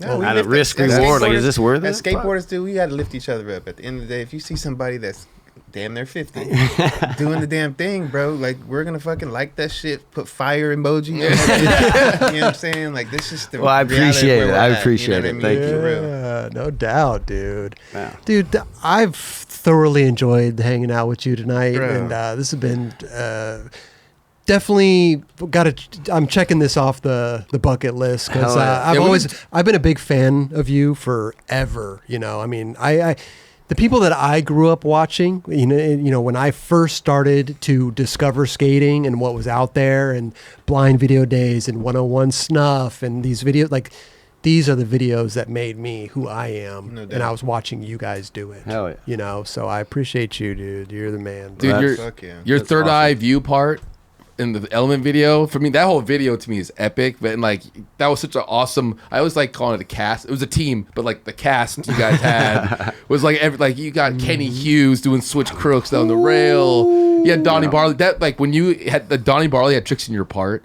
I Yeah. got so that switch hard flip he does, that 3 up 3 down, like just hauling ass. That part, your part was just. Yeah. Every part was so different, and I loved it. So thank you for just all. And front shove it 50-50 down, what's it called? The San Diego? San Diego rail. That was Yeah. fucked. That was fucked. When that came out, I was yeah. like, what the fuck? That is the scariest trick. I hated it because my foot lifted off when I. Now Don't- looking back on it, I don't care. But at the time, I remember being pissed. We're our own worst critics. My No foot doubt. came off. We're our own worst And critics. I think it was the sequence part in the Yeah. foot. Like, I'm doing That's that, good, like yeah. like a the trophy pose. Yeah, Dude. I No, can it was see that. amazing. But Wait, in you the should- footage, it's like, nah, Yeah, bro, footage that's is fine. Well, you're Yeah. hauling ass down it too. That's why I was tripping. the mistake you made was not getting Jeff Tremaine to Photoshop it. They could have figured that out. Could've fixed That's what I'm it. saying. Call Yeah, Jeff Tremaine. yeah. Hey, I'm not. Photoshop that You foot know on what you should there. do on the cover page? You should have his cover page have a little wheel. Little in the wheel. corner. Yeah. Put a little wheel on there. That's pretty dope. So I don't know when. What? I Dude. don't know, but I got something. I brought Okay, something. Kelly, for will you, you do the Yeah. honors and grab him some stuff? What size? Oh. Size large? Yeah. Okay, I got you. Dude, you brought us some stuff? Yes. So Bro. I had plans of like do I don't know, bringing a lot of things, Okay. and then I might have last month when I came. I might have brought those things, Hey. but then we didn't make it because know. you were I sick, got unfortunately, and I had to COVID. go home. And then this was not a last minute trip, but my son today was my son's first day of school, and so we've been kind of getting prepared for that. And Okay. so I didn't have time to bring everything else that I did. just because you're here, that's enough. Yeah, For I, real. I went to Starbells. Oh, you go to okay. Starbells, and I brought this for You you. got guys. coffee. Oh, let's open. Well, let's wait for Kelly to come. I want him to see it Yeah, also. witness it as yeah, well. Yeah, Cool, yeah. cool. Question: Yes. Back 180, the Frankie Hill gap. Yes. Frankie Hill's mute grab that he did down that gap. Just you- watch that. Weddle. Weddle grabs, excuse me. But Yes. did you? What was the story behind that? Did you go there because Frankie Hill skated it? Was it a spot that you had been looking at? Because you back 180 that thing. No. We went up to Santa Barbara on a film trip for the color video. Like, we just went up Santa Rosa, Mike Santa Rosa, Yes, up there. legend, bro. And Straight up. Ablo and Mike were always great friends. So we would go up to Santa Barbara, and we didn't go to that school because it was a Frankie Hill guy. We were just at the school, like driving around looking for spots. And I just remember being up there and being like, holy fuck, like, this is pretty. This is no joke. Like, it's big. Yeah. So you and- didn't realize that it was that no, spot. I didn't know we were going to that. We just showed up to school. But and you I knew think- there was a spot, I think though. maybe when we were like this is the Frankie Hill school. Oh, okay. Like, it was one of those things, like pulling Right. up, what's there, what's at this school. I think it's the Frankie Hill gap. Right. Okay. So we're like, oh fuck, we like got hyped to go look at it, and then I mean, there's maybe the footage of him, the weird long lens footage of where he's pushing towards you, and Oh, it yeah. looks like there's the The fumes, the heat wave. Yeah. like that. You couldn't pick a better scene to like really give you a feeling of what that fucking spot feels like. Like, Right. you're pushing up to this, and it does the It's bubble. Like, mountain. yeah, and I mean, I wasn't planning on doing it, and then it was probably Oblo or somebody like talking me into doing it. Okay. And like it took me longer. It took me like I had little ass wheels. Like, it probably took me like 9 times to ollie the fucking thing. Like I ollied and fucking forward, ollie, shoot out. Oh wow. And like I made it and landed like a ton of bricks, and then I don't know why I went back up to backside 180. I don't know, and I think I didn't say anything, and I just went and scooped and jumped and kicked it away. Huh. And then I think the second one I might have landed and zinged out. Fucking Adam McNatt was there, and I don't know. It was. I'm walking back up up the hill, and he was like, "If you just land with your feet on your bolts on your board, and ride away, you don't have to do it again." And he said it so like nonchalant, Like obvious. Like yeah, like Okay, buddy. I think I might have been like, "Yeah, thanks, Dick." Yeah. I might have I probably exactly what I said to him. And then third try, I was Just riding. did it. I was riding away. Damn. Yeah, that gap's massive. Fuck, It was yeah, big. that's And I went natural. back to kickflip it. Oh, and seriously? They had a fence there, Oh. and I didn't have the wherewithal to cut the fucking fence down. Like I would have, but I didn't. I didn't just think. It was before you made your spots and did anything, so I didn't think you could cut a fence down. So I never went back. Like, I love it, bro. You got your shit though. Yeah. You and Frankie Hill, baby. Yeah. Let's see what Frankie, by the way, Frankie was one of the reasons, like, one of the main reasons that, like, I mean, I loved Hensley and Nodis and those dudes, but Frankie we skated a lot alike. Like, I I just tried to do a lot of the stuff that he did at the same time he was doing, like, the video came out, I was kind of doing that same shit, jumping stuff.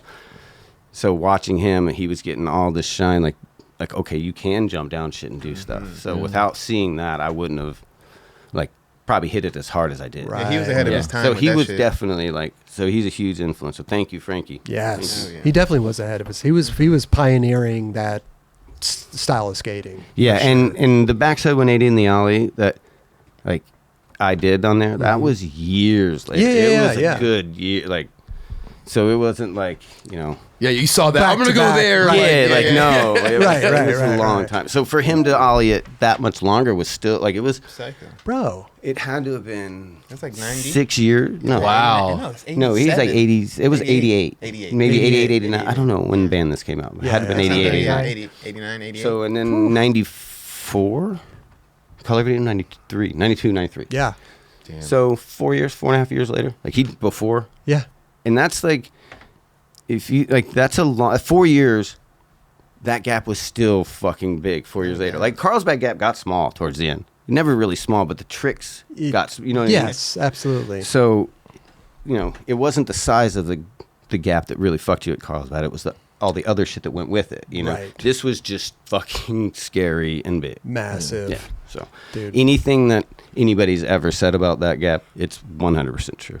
Like, it's fucking scary. And shout out Frankie Hill. Fuck yes. Yeah. Dude, we got a thing here, bro. Ooh, okay. This little. What? Wow. Wait a minute. This is beautiful, bro. The way that you have this. Is this at painted that. on wood? Oh, wait, Yeah. I don't understand, but it's so clean.